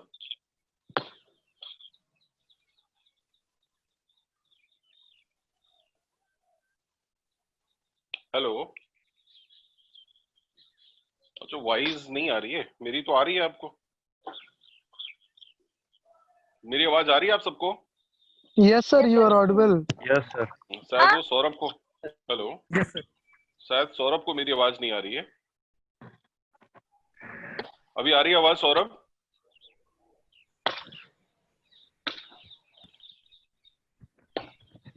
आप वायरलेस आ जाओ। उनकी आवाज नहीं आ रही है सर। हाँ, उनकी नहीं आ रही है अभी। मतलब he just send a message कि sir voice is not coming. चलो, उसकी आवाज ही नहीं आ रही तो we can not do anything now this moment. ऐसे में तो कुछ नहीं कर सकते। हाँ, अभी आ रही है, अभी प्रॉब्लम कुछ आ रही है आवाज। हेलो, अगर आ रही है सर अभी आवाज? हाँ, अभी आवाज आ रही है, अभी आ रही है। वो आपके शायद वायर में कोई प्रॉब्लम होगा। हाँ, अभी आ रही है आपकी आवाज। हाँ, थोड़ा सा आप अपनी वीडियो ऑन कर लीजिए and you speak to our student regarding your experience and some recipe you wanted to share. Yes, you are visible now. हम देख सकते हैं आपको सौरभ। यस यस, आप दिख रहे हैं। My name is Saurabh Singh. Currently, I am working in the Power Grid Corporation of India Limited as a junior engineer, and I have an interview with HPCL for project engineer post. Prior joining Power Grid, I have worked with Tata Steel Limited as an assistant engineer. I have worked there for. Saurabh, just a small request. Can you a bit more louder than this? थोड़ा सा इससे थोड़ा और loud बोलना चाहिए आपको। जी। अभी मैं पावर ग्रिड में काम करता हूँ फिलहाल, और मेरा एक दूसरा इंटरव्यू कॉल है, मे बी नेक्स्ट मंथ या उसके नेक्स्ट मंथ रहेगा वो, अभी डेट शेड्यूल नहीं हुआ है। तो पहले मैं टाटा स्टील लिमिटेड में काम कर चुका हूँ एज असिस्टेंट इंजीनियर, वहाँ मेरा 3 साल का एक्सपीरियंस है, और पावर ग्रिड में ऑलमोस्ट 4 साल का एक्सपीरियंस है। तो यही ब्रीफ इंट्रोडक्शन है मेरा। नहीं, ये ब्रीफ इंट्रोडक्शन नहीं है, ये आपने जो धमाका किया है ना, ये ब्रीफ नहीं हो सकता। मैं आपको बताऊं, आप इनसे मिल रहे हैं, ये आपका सौभाग्य है, और इसलिए क्योंकि ये एक रिच कैंडिडेट्स में से एक हैं, इनके पास बहुत सा मल्टीपल एक्सपोजर है। और आप जैसे भी उन्होंने कहा कि earlier he was working with Tata steel, then उसके बाद इन्होंने अभी पावर ग्रिड ज्वाइन कर लिया, और again he has having one call. इन्होंने बोला ना प्रोजेक्ट इंजीनियर कि इनकी कॉल है, और देखो इस मोमेंट आने के बाद भी still he is preparing himself for interview, right? Though is having an experience of approximately how much years, Saurabh? Total experience कितना हो गया? 7 years. 7 साल का एक्सपीरियंस है। By mistake, and I told last, है ना, in last conversation I told 3 years. It is a total of 7 years experience he is having. तो आप समझ सकते हैं इनके पास कितना वास्ट एक्सपीरियंस होगा इंडस्ट्री का। अब आप इनको बताइए कि ये लोग भी अपने आप को कैंपस के लिए तैयार कर रहे हैं फ्यूचर के लिए, इनके लिए कोई सक्सेस रेसिपी हो तो बताइए। आप लोग few people are from the core branches, few are from the computer science and other branches, तो आप अपने आप को ओवरऑल ग्रूम करिए, इररिस्पेक्टिव ऑफ कि आपको कोर्स टारगेट करना है या कोई पर्टिकुलर गवर्नमेंट जॉब, क्योंकि एज ए प्राइवेटाइजेशन होने वाला है, पीएसयू की जॉब जाने वाली है। पीएसयू ही सबसे बड़ा रिक्रूटर रहा है गेट के थ्रू या किसी भी ईयर में। पैंडेमिक की वजह से और भी जॉब कट होंगी, तो आप लोग अपने पर्सनैलिटी को ग्रूम करिए, ये सारी चीज़ें करिए, ताकि आप लोग प्राइवेट सेक्टर के अकॉर्डिंग सेट हो पाए, जो उनकी रिक्वायरमेंट है उसको फुलफिल कर सके आप लोग। तो थोड़ा सा अपने आप को ग्रूम करिए, वही एकेडमिक्स के अलावा भी चीज़ें करिए। राइट, ठीक है, वेरी नाइस। चलिए, नाइस। तो सौरभ, मेरे को लगता है ये लोगों ने आपको सुन लिया होगा। इन जनरल देख लेने से भी एक अपने आप में एक सुप्रीम बिलीव आता है, और one of the highest thing is to meet and interact with people vibes. Instead of talking more and more, we should understand things in core. Core का सेंस यही है कि इन्होंने बता दिया कि you people should work more on your personality, your communication, your technicals, and all are equally important. None other than that you cannot mark कि this is more, this is less, ये ज्यादा और ये कम important है, ऐसा कुछ नहीं है। all are equally important, है ना? हर एक चीज की अपनी की इंपॉर्टेंस होती है, और आपको सबको इक्वल वेटेज देना चाहिए। लड़के अक्सर यही सोचते हैं कि पहले भी टेक्निकल पे काम कर लेते हैं, भविष्य में जब मौका मिलेगा तब देखा जाएगा, पहले रिटर्न तो क्लियर हो। ये तुम में से कितने बच्चों को ऐसा लगता है कि पहले रिटर्न तो क्लियर हो, उसके बाद देखेंगे क्या होता है? ऐसा होता है, और जब रिटर्न निकल जाता है उसके बाद मौका मिलता नहीं फिर कुछ नया करने का, क्योंकि समय होता ही नहीं कुछ करने का नया। तो आप समय रहते ही आप सभी चीजों को आप फॉर्मली प्रिपेयर करें, तभी आप लास्ट में आप जिस पर्पस से कर रहे हैं तभी आप वो चीज अचीव कर पाएंगे। तो ये तो हो गया ज्ञान, है ना, जो मैंने इन लोगों से शेयर कर लिया है। और मैं चाहूंगा कि सौरभ चूंकि is preparing for himself for that interview, जो ये बोल रहे हैं इन अ कपल ऑफ मंथ, इनका प्लान है पहले से, तो मैं चाहूंगा कि इनको एक बार मैं इंटरव्यू उनका यहाँ पे कर लूं, और इससे आप लोग प्रभावित मत होइएगा इस इंटरव्यू से, क्योंकि ये ऑलरेडी एक्सपीरियंस्ड हैं, इनका काफी कुछ इन्होंने पहले से कर रखा है। तो इनको देख के आप मत फियर आ जाइएगा मन पे फियर मत बैठा लीजिएगा कि ऐसा होता है, ठीक है? तो ऐसा होता है, लेकिन आप चूंकि लेमैन है, आप अभी फ्रेशर हो, आप अभी ज्वाइन करोगे इंडस्ट्री को, और ये ऑलरेडी 7 साल से काम कर रहे हैं, तो मैं इनका इंटरव्यू थोड़ा सा अपर लेवल पे लूंगा, ठीक? Yes sir. ठीक है, इनका इंटरव्यू जो होगा वो थोड़ा अपर लेवल पे होगा, तो but you should not to look upon those such corners. I am not going to ask such thing for you such people. ठीक, चलिए, तो आप वीडियो ऑन कर लो अपनी, और मैं भी अपनी वीडियो ऑन कर लेता हूँ, एंड देन आई स्टार्ट. हाँ जी, आप देख रहे हैं मुझे? एक मिनट है ना, जस्ट 1 मिनट प्लीज.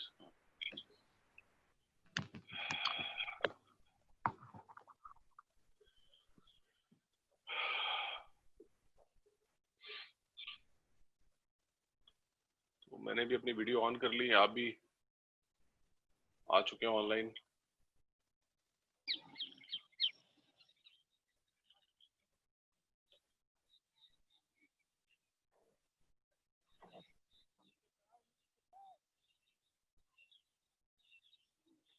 ओके, मैं विजिबल टू यू?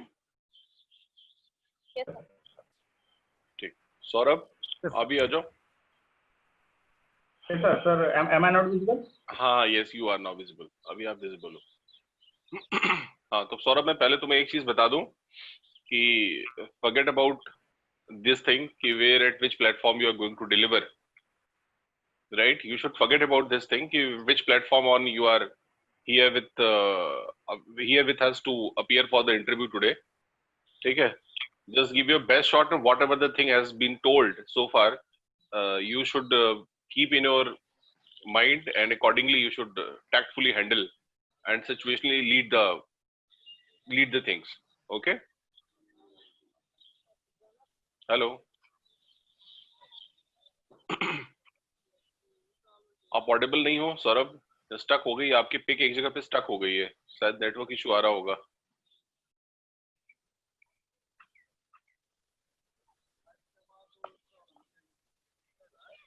हेलो, आवाज आ रही है सौरभ आपको?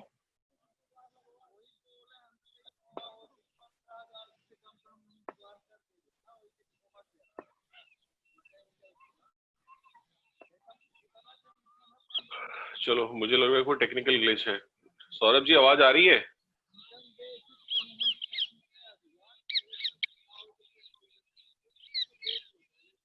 सर उनका माइक बंद है सर. का माइक बंद है? अच्छा, एक मिनट.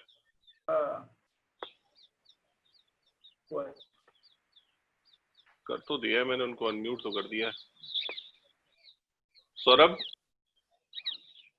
सर आ रही है, आवाज आ रही है? आवाज अभी आ रही है, क्या हो गया था? अभी ठीक है, अभी आ रही है. चलो, इसके पहले जो मैंने बोला वो तुमने सुन लिया अच्छे से?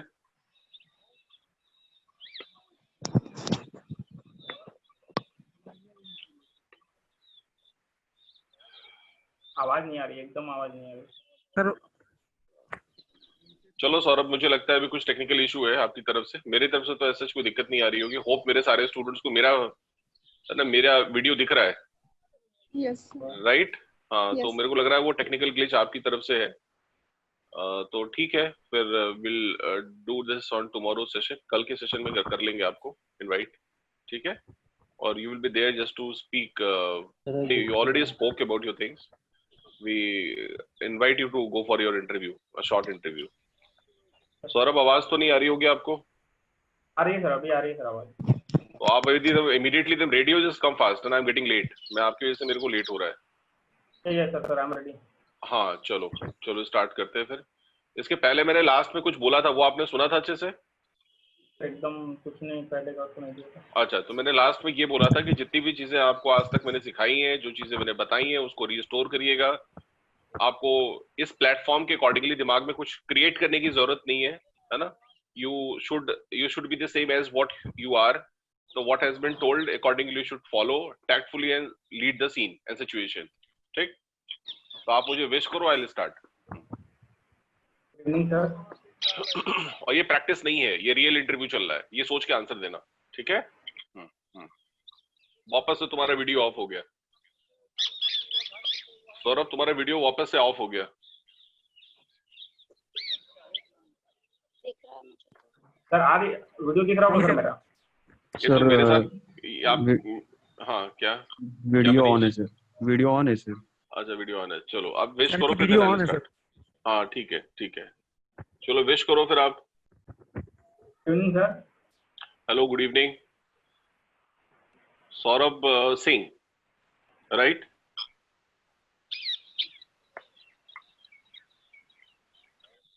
Please confirm your name. Yes sir, Saurabh Singh sir. Saurabh Singh, right. We gone through your resume, Saurabh. We have studied about your CV and profile. Can you tell us how would you describe your past, all your experience here, and what did you learn so far?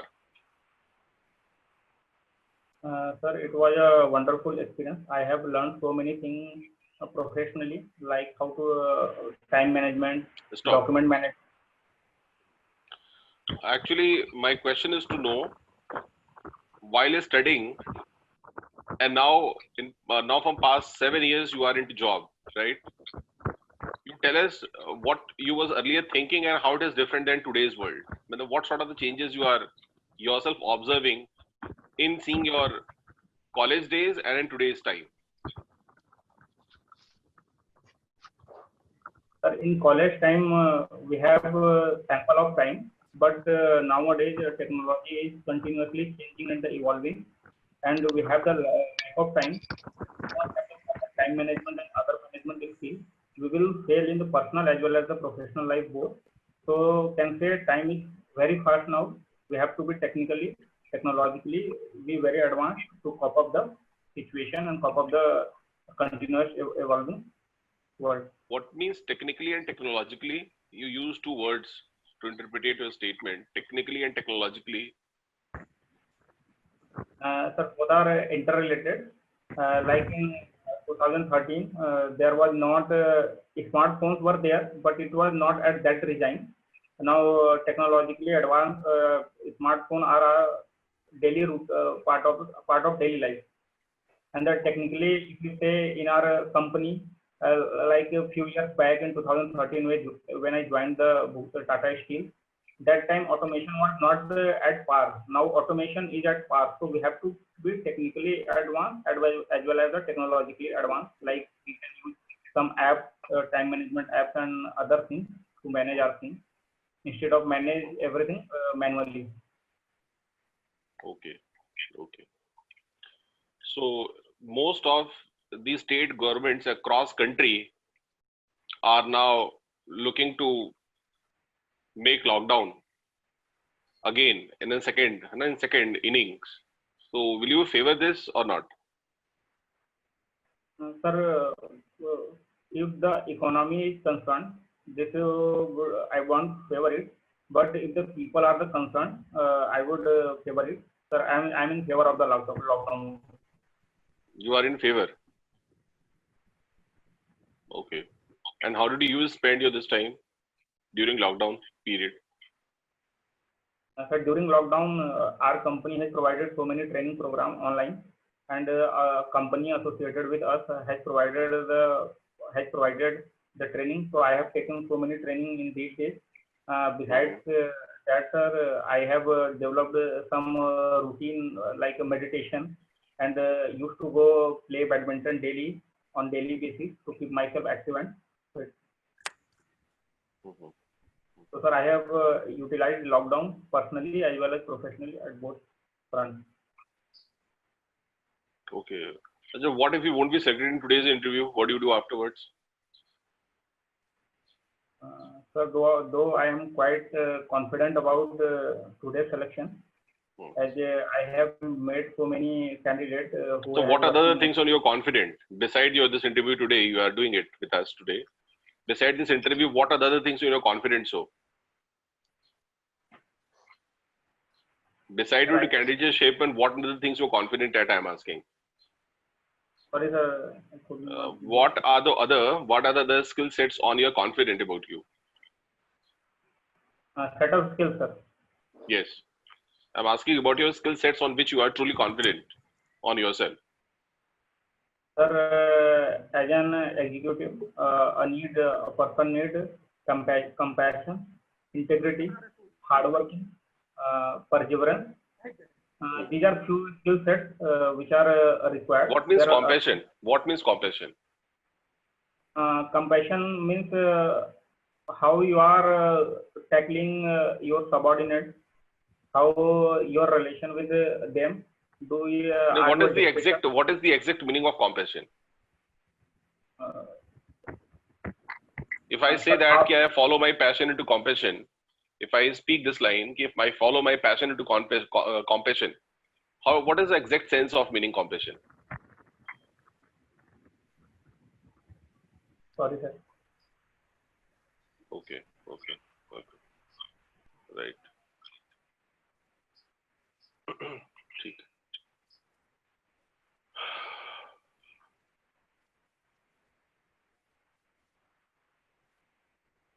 So what is your future commitment? Sir, future commitment, like personally, I have parents dependent on me, but they will stay with me wherever I will be. And for company, I would like to be in the right side of the well graph, and I will work hard to be there for next coming year. Since PSUs have a very fair and transparent promotion policy, then I will try my best that my promotion will never drop, and I will be always at the right side of the well graph. Okay. So how long you can associate with us? What could I assume from your side? How long you can associate with the organization? Sir, as long as organization find my services best, I would be associated. Okay. What if by next year, if some other company will give you a chance? What if some other company like IOCL or some other Maharatna companies, if giving you a chance to be a part of the association, do you do that? No, sir. I want. Why? Sir, IUCL as well as HPCL, both are the PSU and both are Maharatna as well. And my prime target is to become an executive. Then I will focus on my career growth rather focusing on continuing job skills. Okay. You wanted to ask any more questions?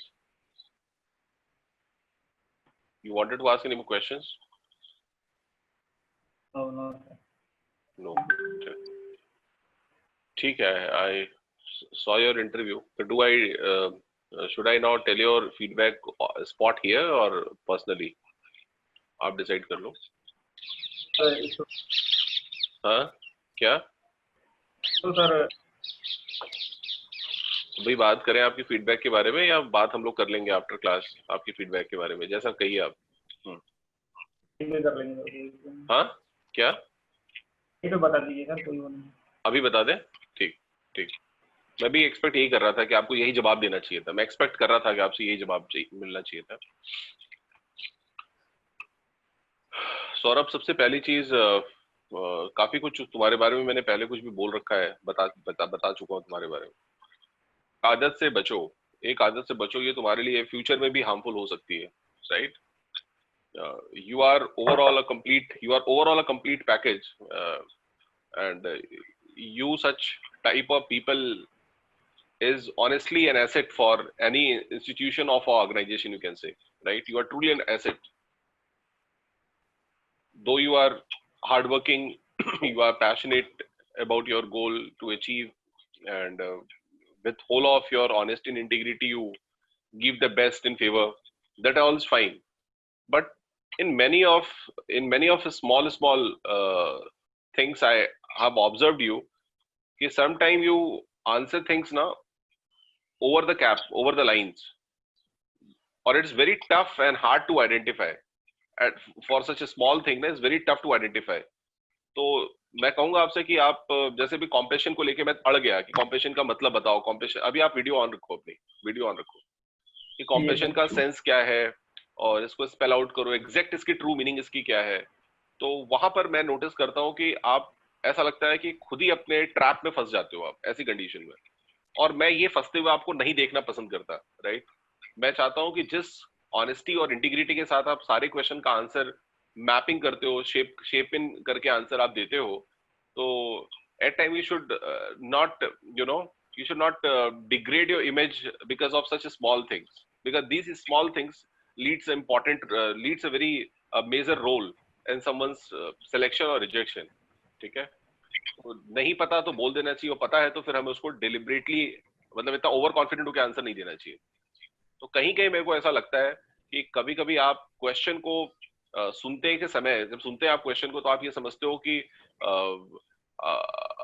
I mean, question is made to answer, so the way you are answering, but how you should answer, you also know that, but how much to answer as per your understanding, acknowledgement and prima facie, है ना, उसकी जो modus operandi है वो आपको decide करना पड़ेगा। आप हर एक condition को common condition नहीं बना के आप बता सकते हैं चीजों को, ठीक है। तो मैं सिर्फ इतना कहूंगा, you should work more on your overconfidence, है ना, sometimes it play a destructive role. That is the only thing, and you are close to selection for sure. I tell you, ये मैं आपको लिख के कागज पे दे रहा हूँ कि आपका सिलेक्शन तो for sure 100% होना ही होना है। सुना आपने? Despite of all the issues and small things, it is for sure you are 100% there, and you are going to make a big leap and role change in coming future, ठीक। अपना video अब दिख नहीं रहा मेरे को, you are not visible. Sir अभी दिख रहा है? अभी दिख रहे हो आप। अब वो क्या होता है, जब आप बोलते हो तब आप नोटिसेबल होते हो, फिर वो ऑटोमेटिक फेड अप हो जाता है। तो मैंने आपके बारे में बता दिया सौरभ, शायद हम लोग काफी दिनों के बाद वापस मिले हैं, और मुझे लग रहा है ये 15 से 20 दिन तो हो ही गए होंगे, आई गेस, है ना, 10-15 डेज तो हो ही गए होंगे वापस हम लोग मिल रहे हैं, है ना। और आप में एक अच्छी चीज आप में आ गई है कि आपने जो इंग्लिश आप बोलते हो ना, वो इंग्लिश बहुत ही सुभान अल्लाह वाली इंग्लिश तो नहीं है, लेकिन आपकी इंग्लिश समझ में आती है कुल मिलाकर के। जो आप बोलते हो दैट वी अंडरस्टैंड, ठीक है। चाहे उसका फोनेटिक्स की बात करूं मैं, उसके लिंग्विस्टिक्स की बात करूं, उसके प्रोनाउंसिएशन की बात करूं, वो समझ में आती है कि आप कहना क्या चाहते हो। लेकिन कभी कभी सामने वाले को बुद्धू नहीं समझना चाहिए। आपने देखा होगा जब मैं आपसे बात कर रहा था तो मैं बहुत क्लोज कैमरे में नोटिस कर रहा था, आपकी आंखों को रीड करने के लिए, आपका फेस का एक्सप्रेशंस को समझने के लिए कि आप क्या सोच रहे हो, क्या बोल रहे हो, कैसा कर रहे हो। तो मुझे सिर्फ वो कॉम्प्रेशन वाला क्वेश्चन का आंसर टेक्नोलॉजी है, और एक और था टेक्निकल और टेक्नोलॉजिकल, जो आपने वर्ड बोला था उसको भी आपने फॉल्सली इंटरप्रिटेट करने की कोशिश करी, जो मैं नहीं चाहता था कि आप इंटरप्रिटेट करो। मैं को ये चाहता था कि आप उसको बताओ कि sir my main motive was to say this। आप उसको चेंज कर सकते थे, I give you a chance to make a change, but you didn't change, you carried the same line in some other way you explained, ठीक। तो we does understand कि what we asking, हमें पता होता है हम क्या पूछ रहे हैं और हम क्यों पूछ रहे हैं। तो हमें इस बात के लिए मतलब वो ना किया जाए, एल्योरिंग ना करी जाए, अट्रैक्ट करने के लिए हमें एल्योरिंग ना करी जाए, ठीक। we know better than you, right? So don't try to make us understood about what we are asking. You should show your dignity up to 100%, which you in start said and promised. Fine.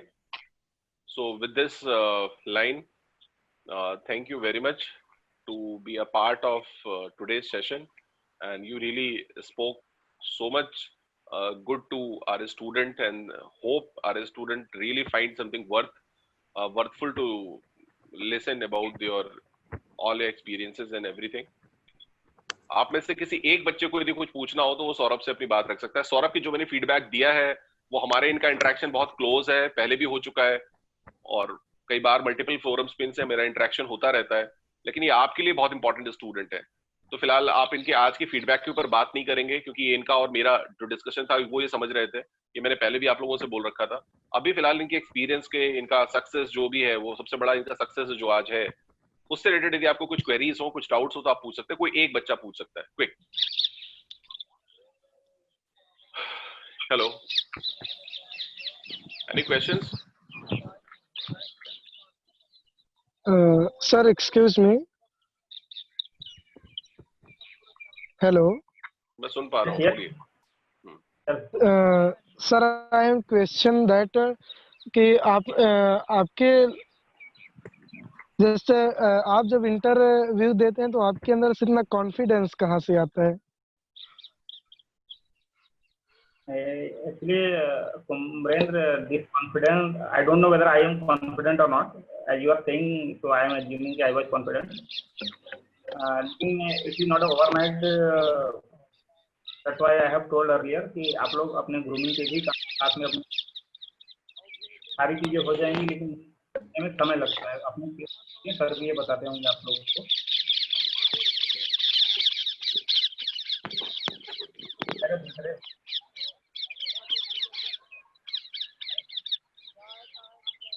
Hello sir. Saurabh, हाँ सौरभ, आपकी आवाज बीच में भी mute हो गई थी, अभी आपकी आवाज नहीं आ रही है सौरभ। आवाज आ रही है क्या मेरी? हाँ अभी आ रही है, अभी आ रही है। मैं आपको बता दूं सौरभ, ये कुमरेंद्र जो स्टूडेंट है ना, ही इज फ्रॉम जबलपुर। ये Jabalpur engineering college, Jabalpur Shri Ram college का स्टूडेंट है। और ये कुछ उन चंद बच्चों में से है कि जो बार बार क्वेश्चन करता है, बार बार जवाब देता है ना। और इसका पैशन जो है वो है पब्लिक स्पीकिंग, कम्युनिकेशन। ये इसका मतलब स्ट्रेंथ्स में ये काउंट करता है, इसको खुद को ही अपने स्ट्रेंथ बताता है कि दीज आर माय स्ट्रेंथ्स। तो ओवरऑल ये मतलब ही is a very good aspiring student, अच्छा स्टूडेंट है, and he could do much better. अच्छा कर सकता है ये, और कोशिश भी करता है, हर क्वेश्चन का जवाब देने की कोशिश करता है, बातचीत करता रहता है। मतलब ऐसा नहीं फील होता कि मतलब मैं एक पेड़ से बात कर रहा हूँ, ऐसा लगता है कि I am talking to a living, है ना, लिविंग कॉम्पोनेंट। तो रिस्पॉन्ड करता रहता है most of the time. This is the best thing which we should learn and take in care. Thank you Saurabh, now you can exit. हम लोग फिर कभी और भी एक बार इस तरह से फिर विल मीट बैक अगेन, ठीक? विल टॉक ऑन फोन, हम लोग फोन पे बात करेंगे, ठीक है? Thank you very much, now you can exit. Yes sir, and good day to all the students. Thank you so much, thank you so much. तो हमने अभी सौरभ सिंह को सुना, काफी एस्पायरिंग उनका जो कंटेंट साइड आपने नोटिस किया। आप मुझे ये बताइए, अभी आप लोगों ने जो ये सुना, इससे कुछ कोई क्वेरी आई मन में आप लोगों के? अभी तक देखने और सुनने के बाद कोई क्वेरी आई मन में?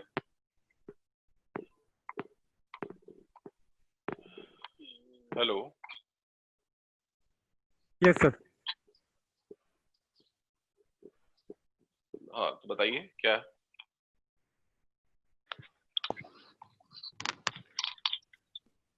बताइए क्या क्वेरी है, पूछिए। ये मनीष शेर सर। हाँ मनीष जी, मैं सुन रहा हूँ, बताइए। आपने बोला मैं एक्सप्रेशन नोट कर रहा था, face as a body language. Sir आप कैसे मतलब एक्सप्रेशन देना चाहिए मुझे? हाँ हाँ हाँ, पहली बात तो मनीष, ये सब वन डे प्रैक्टिस नहीं है। जैसे अभी मैंने बताया, जिससे बात हो रही थी, अब सोचो आप, ये 7 साल की नौकरी करने के बाद भी ये लड़का भी तैयारी कर रहा है इंटरव्यू प्रिपरेशन की। क्यों कर रहा है? जबकि ये तो बहुत सी जगहों पे नौकरी भी कर चुका है ना। ये तो टाटा स्टील्स बहुत बड़ा नाम है, पावर ग्रिड बहुत बड़ा नाम है ना। अभी बोल रहा है कि मेरे पास HPCL से कॉल है। उसकी तैयारी क्यों कर रहा है? जब इतना सब कुछ हो चुका है तो तैयारी क्यों कर रहा है? क्योंकि ये चाहता है कि मेरे हाथ से इतनी बड़ी अपॉर्चुनिटी निकल ना जाए, ना निकल जाए, है ना। 7 साल के एक्सपीरियंस होने के बाद ये क्यों तैयारी कर रहा है? ठीक है, तो पर्पस को समझिए। पर्पस यही है कि लोगों को, अच्छा उसको इस समय लगता था कि अरे देखा जाएगा, ये सब मेरे लिए तो बस मेरी कोर स्किल्स जो है वही इंपॉर्टेंट है। लेकिन अब जब हाथ लगी है कोई अपॉर्चुनिटी, तो अब समझ में आ रहा है कि नहीं, वो स्किल तो ठीक है, लेकिन वहां पर जो बोर्ड के अंदर लोग बैठे होंगे 6-7 लोग, जब उनको सामने फेस करूंगा मैं, तो मेरे से वो लोग बातचीत करेंगे ना। क्योंकि जैसे जैसे आप बड़े पोस्ट पे जाते हो, वहां सिर्फ और सिर्फ एक ही काम करना होता है, उसका नाम है communication. You meet different people, you talk about different things, you satisfy the need, you respond on mails. मतलब all the time you are technically not doing anything on ground. आप टेक्निकल बस जाते हो, आप जाते हो वहां पर चीजों को क्रॉस चेक करने के लिए जाते हो, आप बस आइडियाज जनरेट करने के लिए जाते हो। आप बताते हो ये काम ऐसे कर लेना। मकान कोई और बनाता है, लेकिन आर्किटेक्चर तो कोई एक ही होता है ना। मकान बनाने वाले लोगों के हाथ अलग होते हैं, बहुत से हाथ होते हैं। तो कभी भी किसी के साथ भी हम टाई अप कर लेंगे कि भाई आप हमारा मकान कॉन्ट्रैक्ट, है ना, कॉन्ट्रैक्ट बेसिस पे, लेकिन उस मकान का नक्शा तो कोई एक ही आदमी बनाता है ना। Yes sir. तो इम्पोर्टेंट कौन है, जो नक्शा बनाता है, जो मकान बनाता है? जो सर नक्शा बना रहा है। नहीं, both are important, yes I accept, yes sir, both are important, but who is more available? पैसा ज्यादा किसका लगता है? पैसा ज्यादा हमारे लिए महंगा आदमी कौन है? आर्किटेक्चर। यस सर, आर्किटेक्चर वाले महंगा आदमी है, क्योंकि वो मैपिंग कर रहा है, सिर्फ थोड़े से कम समय में सिर्फ मैपिंग कर रहा है। एरिया बता के मैपिंग करा लो और उतना पैसा वो लेके अपने पॉकेट में दूसरे पार्टी के साथ उसका कंसल्टेंसी उसकी चल रही है। और जो मकान बना रहा है वो सालों साल तक बैठ के मकान ही बना रहा है। तब जाके उसको उतने पैसे मिल रहे हैं। Yes, sir. आज इस पूरे दुनिया में सिर्फ 2 ही चीज का इंपॉर्टेंस है, समय और पैसा। 1 घंटे की कीमत किसी के लिए 10 रुपए होती है, किसी के लिए 50 रुपए होती है, किसी के लिए 5,000 रुपए होती है, किसी के लिए 50,000 रुपए होती है। अब आपने जितनी भी पढ़ाई करी है उसकी कीमत कितनी है वो आप खुद कैलकुलेट कर लो। आपने देखा ना नेशनल एजुकेशन पॉलिसी आ गई। Yes, sir. क्यों आ गई? क्योंकि उन्होंने बोला कि हमारे यहाँ जो पढ़ाई पढ़ाई जाती है वो सब ट्रेडिशनल है, उसके अंदर हमें कुछ वोकेशनल कोर्सेज डालने चाहिए, ऐसे कोर्सेज डालने चाहिए जिसका इंडस्ट्री में रिक्वायरमेंट आज करेंटली जो है उसके हिसाब से हमें चीजों को डेवलप करना चाहिए। तो चलिए ठीक है। तो मैं अभी एक जीडी में चाहता था कि आप लोग पार्टिसिपेट करें और अभी समय है हमारे पास, हम चाहे तो कर सकते हैं। Yes sir. बताएं आप, इसके लिए सबको आपका वीडियो ऑन रखना पड़ेगा और मैंने प्रोटोकॉल बताया था आपको। हेलो, क्या हुआ? अच्छा, Anyone is sneezing there? क्या हुआ? अच्छा, कहीं से आवाज आई थी? अच्छा, सीखने की सर आई थिंक। अच्छा, कोई नहीं। हाँ तो उसमें आप सबको अपनी वीडियो ऑन करनी पड़ेगी। टॉपिक मैं बताऊंगा, बहुत ही इजी टॉपिक दूंगा आपको। पर्पस सिर्फ इतना है कि आप सब एक बार हिम्मत जुटा करके फेस टू फ्रंट बात करने की कोशिश करें, हिम्मत से बात करने की कोशिश करें। देखते हैं उसमें पहला व्यक्ति कौन होता है जो बोलना स्टार्ट करता है। आपके पास जो बोल, हाँ, और जिंदगी में ये सब पहली बार ही कर रहे हो, आई नो, राइट? तो इसके लिए वरीड होने की जरूरत नहीं है। मैं अपनी वीडियो ऑफ रखूंगा क्योंकि मैं ऑब्जर्व करूंगा कि कौन क्या बोल रहा है, कैसा बोल रहा है, ताकि मैं लास्ट में आपको सही फीडबैक बता पाऊं और आप उसको सुन के इम्प्रूव करें खुद के अंदर। ठीक? तो पहले तो मुझे ये बताइए कि are you all comfortable in doing this? Yes sir, I am ready. कर सकते हैं? ठीक, यस सर। तो मैं 2 बच्चों से और पूछ लेता हूँ। शुभम सूर्यवंशी, तुम्हारे कुछ कह रहे थे ना कि टेक्निकल कुछ, आप आ सकते हो online? And Sandhya Prajapati, Lakshmi Patel.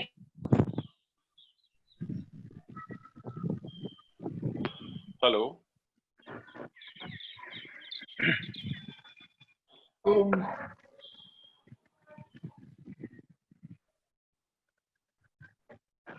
Very good, चलिए ठीक है। तो आप सभी अपनी वीडियोस ऑन करिए, फिर मैं आपको बताता हूँ टॉपिक क्या है। आप सभी अपनी वीडियोस ऑन कर लीजिए और फिर मैं आपको टॉपिक बताता हूँ कि what is the topic on which you all speak.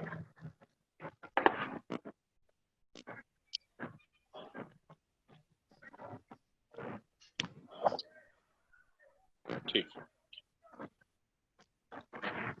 तो टॉपिक शुभम कुमार, आपका वीडियो ऑफ है शायद। शुभम? यस सर, बस ऑन कर रहा हूँ। राइट, हाँ ठीक, ऑन कर लीजिए। Now I'm telling you about your topic. Our topic is should attendance be made compulsory for college? आवाज आ रही है? Should attendance be made compulsory for college going students और नॉट? कॉलेज जाने वाले बच्चों के लिए क्या अटेंडेंस कंपल्सरी करनी चाहिए या नहीं? मैंने स्कूल गोइंग नहीं बोला है, कॉलेज गोइंग बोला है। ठीक है, टॉपिक सबको समझ में आ गया? Yes sir. कि कॉलेज जाने वाले बच्चों के लिए अटेंडेंस का क्राइटेरिया जो होता है ना, 75% की अटेंडेंस होगी तभी फॉर्म होल्डिंग होगा आपका। तो क्या ये क्राइटेरिया जो है वो ठीक है या नहीं है, इसके लिए आपको बात करनी है।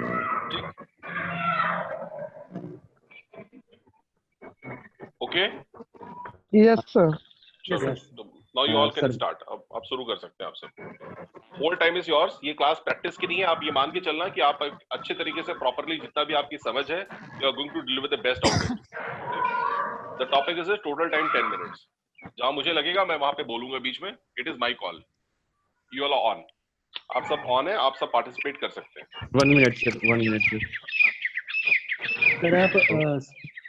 सर आप बोल रहे थे कि आपको सबकी वीडियो एक साथ दिखती नहीं है, तो सर हम सबको एक साथ भी देख सकते हैं क्या क्या बोल रहे हैं? टाइप करके। सर आप बोल रहे थे कि आपको एक नहीं वीडियो सबकी दिख रही है अभी प्रॉपर। आप लोग दिख रहे हैं मेरे को? Yes, I can see. Sir मतलब इस टाइप भी Sir, can I start? मेरे को नहीं पता, मैंने टॉपिक आपको फ्लोट कर दिया.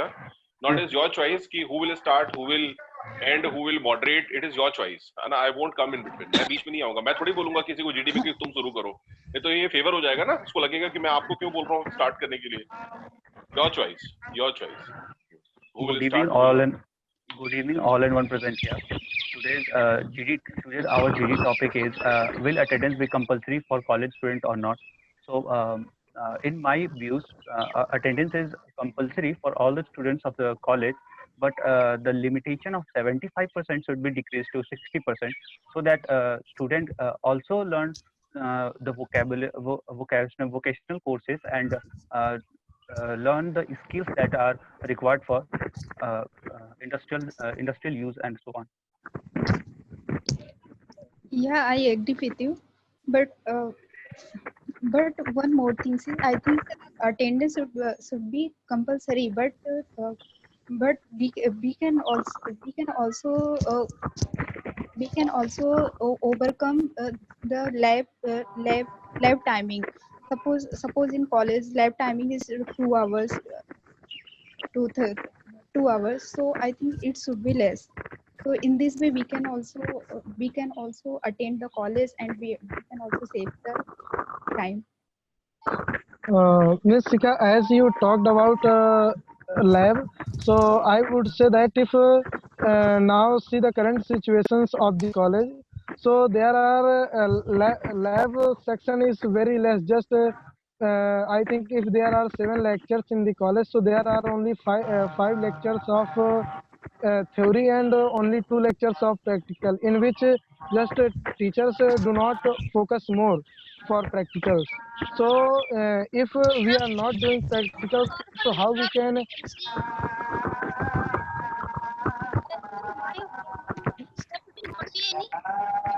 everyone, I would like to my view. 75% attendance. 75% attendance is compulsory for all.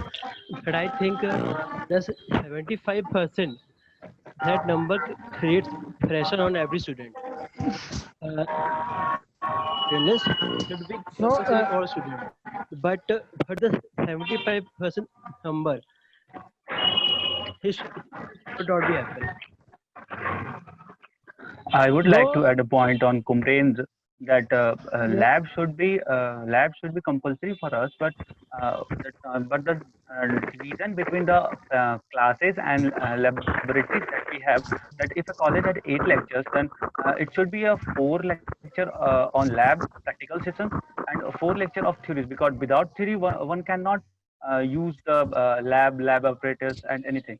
So we must have a strong theory, then we can go on lab, so we can do something with our own.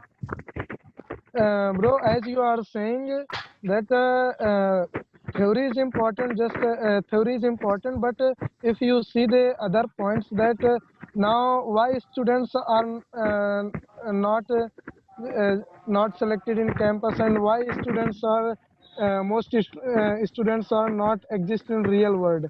When suppose one is a good in theory, as you are saying that many students get about 90% of CGPA, 9-point CGPA, but when they go in the real world, when they goes on companies, so just companies need real world, just then they need practical work. So practical work is very important. So now the topic is concerned that if we are learning properly in the college, so we must attend. But if we are not having the proper practical labs, so we should learn things at home.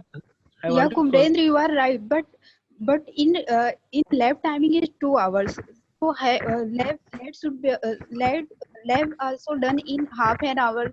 Some few students, some step by step, he can complete it in half an hour. Then teachers gave you can complete your experiment and you write the manual. So that this type of thing should be added for home. not in college. Yeah. We can, yeah. If we want to improve our communication skills, suppose if we want to prepare for campus, then we should be involved.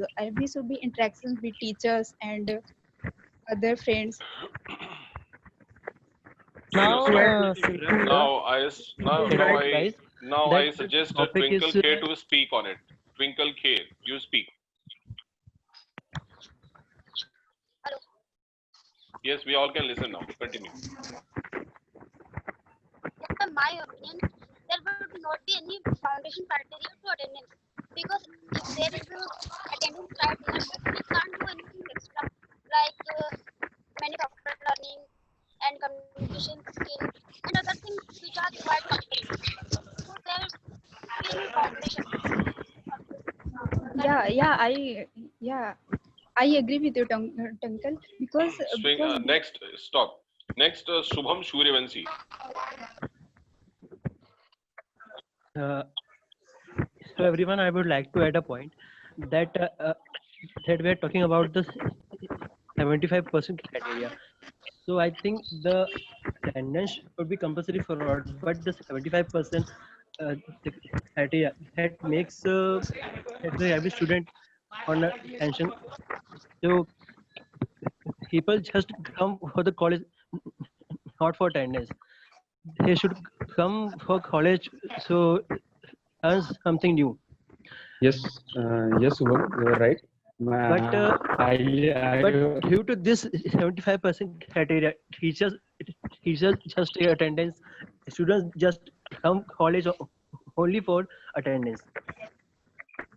I was listening all those points. First of all, Siki Yadav says communication is good when we are going to college. 25% attendance. How to we communicate are there. And Kumren was also says lab. Lab is mostly everyone person have need to lab where they going to lab. They learn lots of things. But it's my point of view that's we are not going to college, but we are cover up all these things because of it's online basis classes. That's why we are learn yeah, or we are teach on at home. They are all cover up it because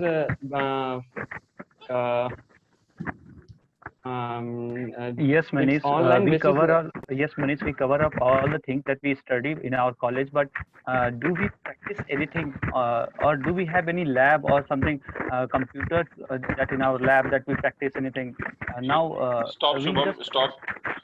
Vipin Kumar Tiwari. I support to all friends. Sir, attendance must be 75% because student is sincere. Okay. So next is a turn for Lakshmi Patel.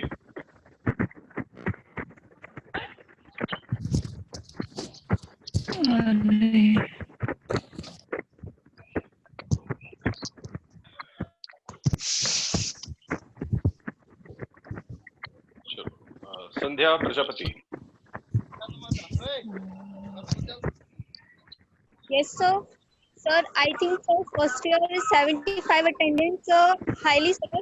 Sir, first year में sir हमारी 7 से 6 hours की sir जो class होती है sir उसमें हमारी lab होती है और सर उसमें बहुत एक्सटर्नली नॉलेज दिया जाता है सर हमें और सर उसमें एक कम्युनिकेशन स्किल्स सर हमारी स्कूल लाइफ में इम्पोर्टेंट नहीं होती है सर उसमें हमारे लिए इतना इम्पोर्टेंट हमारे लिए कॉलेज में पाया जाता है first year and second semester में सर हमारी कम्युनिकेशन लैब वगैरह ये सब चलता है Now total time 2 minutes to conclude on same. Sir, I would like to conclude. Sir, just if we see the both points, so if we see the criteria of 75%, so if the lab is good in the college and we are getting the practical knowledge, so we must go to college and we must give our 75% attendance. But if we are not getting the proper things at college, and there is no practical session, so we must learn things at home. Yes, sir. And Thank you, sir. my concluding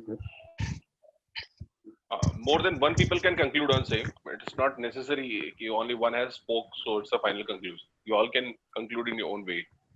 Total time 2 minutes. One has already been passed. 1 minute to go. I would like to say that, Humre, you said that if college is not providing us the facility which we are looking for, then you should earn that thing at your home.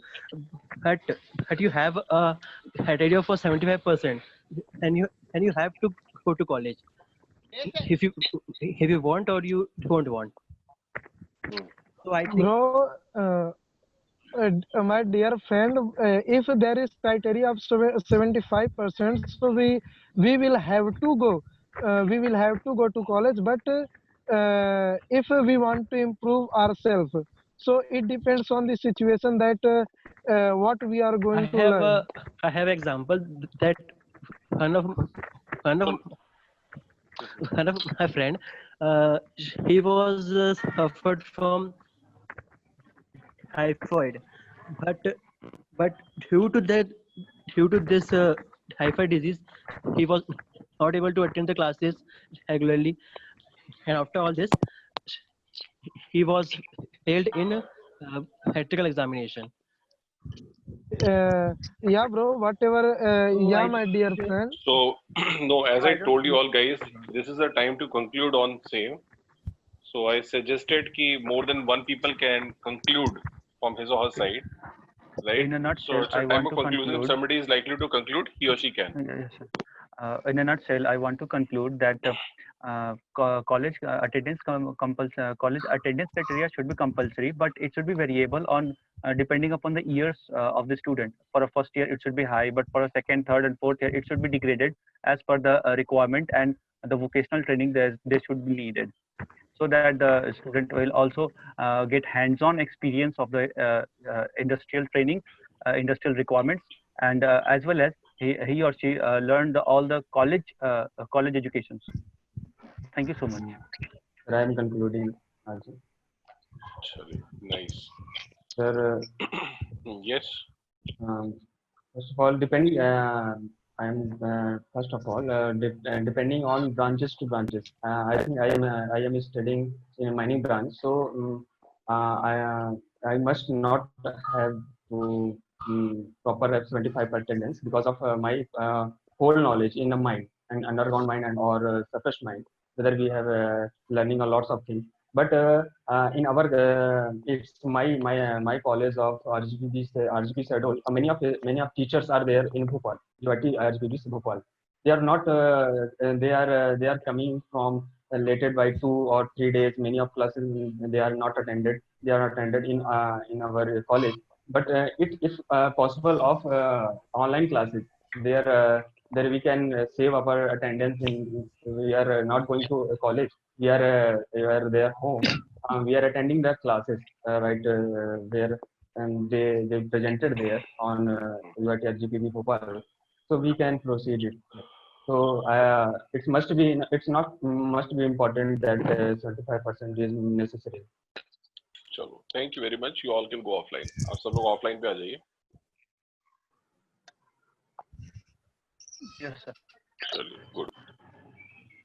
You all can clap yourself. आप खुद के लिए clap कर सकते हैं. You all have took this initiativeness with great encouragement. आप सबने कोशिश करी, इसका benefit लिया.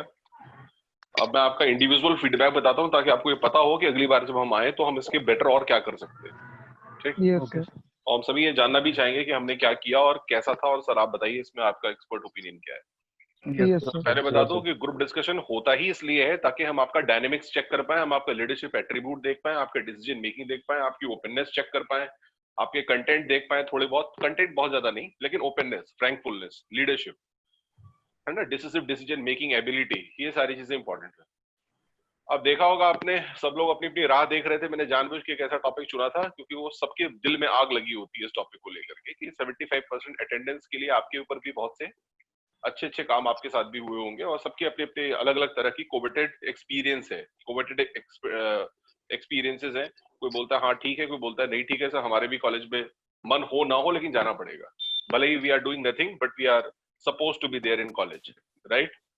क्लास लगे क्लास ना लगे बट हमें कॉलेज जाना पड़ेगा। कुछ लोग हो सकता है ये बोले, कुछ लोग कुछ और बोले, सबके अलग अलग ओपिनियन। अब दूसरी बात ये कि ये टॉपिक ऐसा था जिसपे सब कुछ थोड़ा बहुत बोल सकते थे। सबसे पहला बंदा कौन था जिसने स्टार्ट किया, क्योंकि आपको भी मालूम है कि वो जो बंदा स्टार्ट कर रहा है, हाँ नहीं सही आपने स्टार्ट किया था, वेरी ट्रू।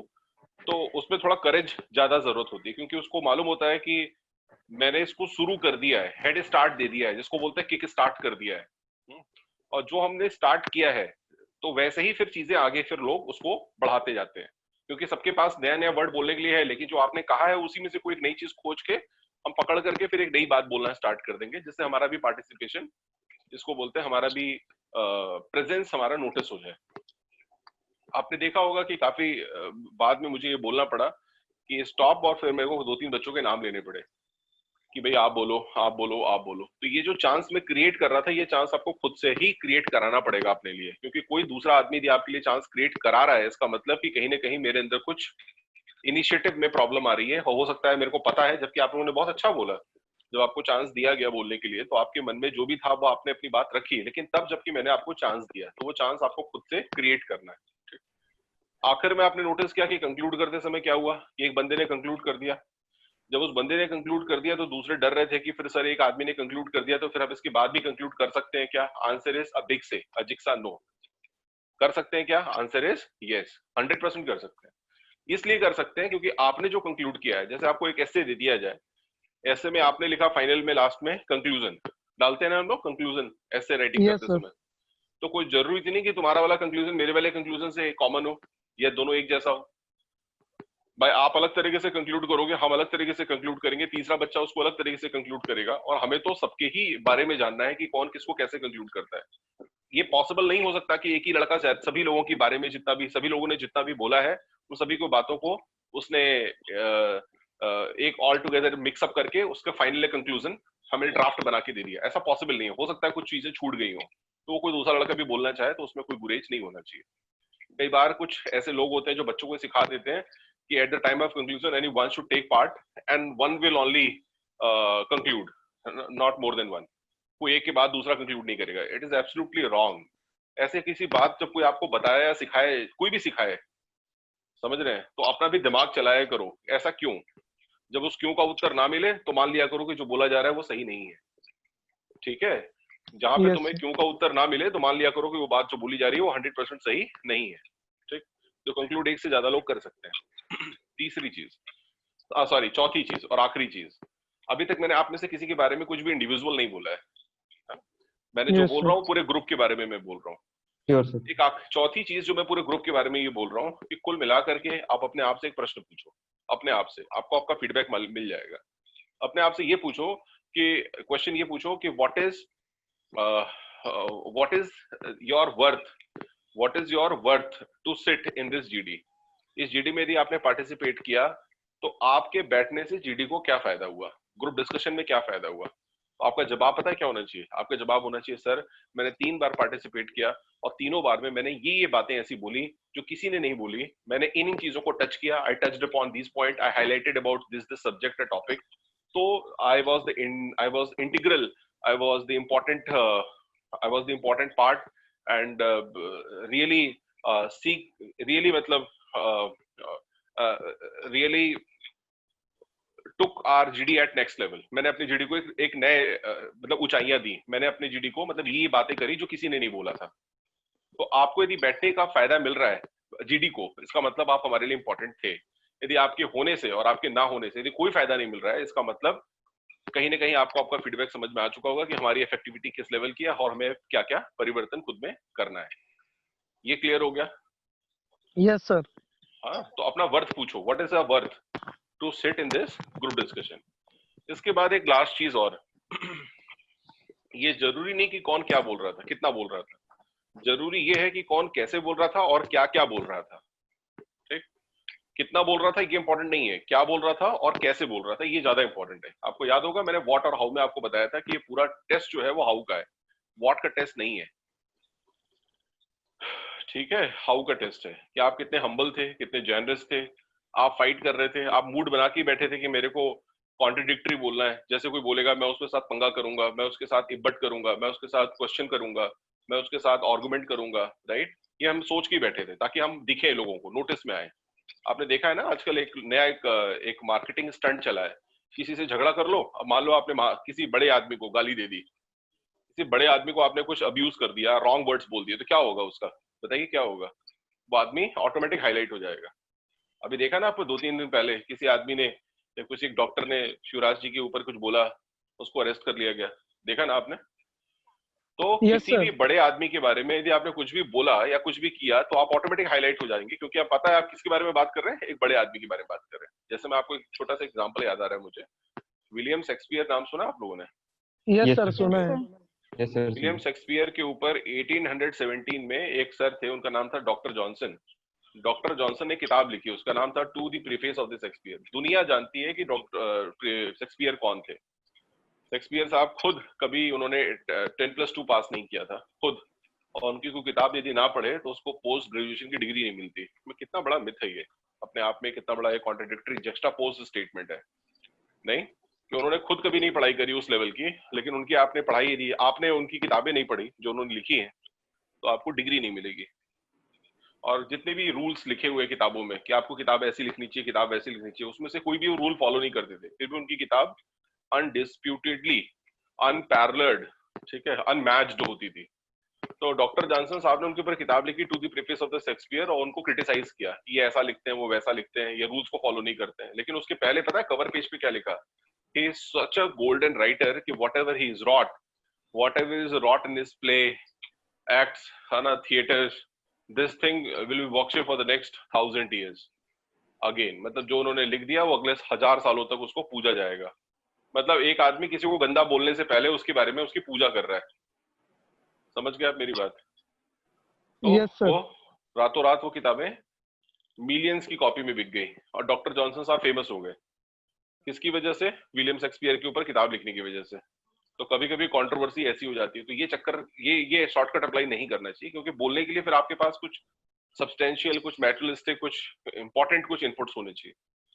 कुछ लोग आप में से, ऐसा मैं नाम नहीं लूंगा, कुछ लोग आप में से प्रेजेंटेबल दिख तो रहे थे, लेकिन पता नहीं क्यों दे वर वेटिंग लॉन्ग कि हम लोग मतलब हम तब बोले अब बोले। देखो कई बार आपको लगता है कि आप वीक हो, लेकिन आपका प्रेजेंटेशन अच्छा होता है। कई बार आपका प्रेजेंटेशन खराब होता है, लेकिन आपके पास बोलने के लिए जो पॉइंट्स होते हैं वो बहुत अच्छे होते हैं। तो हर आदमी के अंदर अलग अलग तरह का स्ट्रेंथ है। अब तुमको रिकॉग्नाइज करना है कि तुम्हारी स्ट्रेंथ क्या है और तुम उसको किस तरह से खेल सकते हो। हर आदमी एक चीज में एक जैसा नहीं है, समझ में आ रहा है? हर आदमी एक चीज में एक जैसा नहीं है। तुमको देखना है कि तुम्हारी स्ट्रेंथ क्या है और तुम कैसे खेल सकते हो। जैसे मान लो मैंने कहा प्रेजेंटेबल हो तो तुम कम भी बोलोगे तो भी ज्यादा दिखाई दोगे, नोटिसेबल हो जाओगे। यदि तुम नोटिसेबल नहीं हो, प्रेजेंटेबल नहीं हो, तो लगातार बोलते रहो, प्रेजेंट लगाते रहो, अच्छे अच्छे पॉइंट्स बोलो, राइट, ठीक है। यदि आपको लग रहा है सर मैं बहुत कम बोलूंगा, तो ठीक है, बहुत सॉलिड कोई ऐसा पॉइंट दो जिससे पूरी ग्रुप डिस्कशन को एक नया आयाम मिल जाए, एक नया डिस्कशन का एक डायमेंशन मिल जाए। कुल मिलाकर के फिलहाल पहली क्लास बेटा जब ग्रुप डिस्कशन की, वो भी वर्चुअल, ऐसी चीज कर रहे हो तुम, बहुत डिफिकल्ट होती है। बोलना बड़ा आसान होता है और जब उसको निभाना उतना ही डिफिकल्ट होता है। तुमने प्रैक्टिस किया है, आई लव्ड इट कि यू रियली, मेरे जितना मैं सोच रहा था उससे तुमने अच्छा किया, बोलने की कोशिश कर रहे थे, ये सबसे अच्छी चीज थी। ये काम हम लोग एक बार और करेंगे नेक्स्ट क्लास में, या तो नेक्स्ट टू नेक्स्ट क्लास में। कल की जो क्लास हो रही है वो होगी पैराजंबल की बची हुई जो पार्ट है, वो सारे फॉर्मूलाज, और प्लस एक पर्सनैलिटी असेसमेंट के लिए एक हम लोग और सीट करेंगे जिसका नाम है LOC, लोकस ऑफ कंट्रोल, ठीक है? यस सर, ये हम लोग कल की क्लास में करेंगे। तो wish you all the very best, you all shown your great participation and this good note. और मैं कल आपको कल एक और हो सका तो पॉसिबली कल वाली क्लास में वैसे लेट होगा, possibly I will try to bring one more candidate to meet, her name is Priya Kakade. यदि कल हुआ तो उसको कल बुला लेंगे, या तो फिर उसको डे आफ्टर टुमारो बुला लेंगे। मुझे लगता है कि ये बच्चों को बुलाने से आपका काफी उत्साहवर्धन होगा और इससे आप काफी चीजें खुद you take away some good note for your own preparation. ठीक, thank you very much sir. Excuse me sir, God bless you all. Sir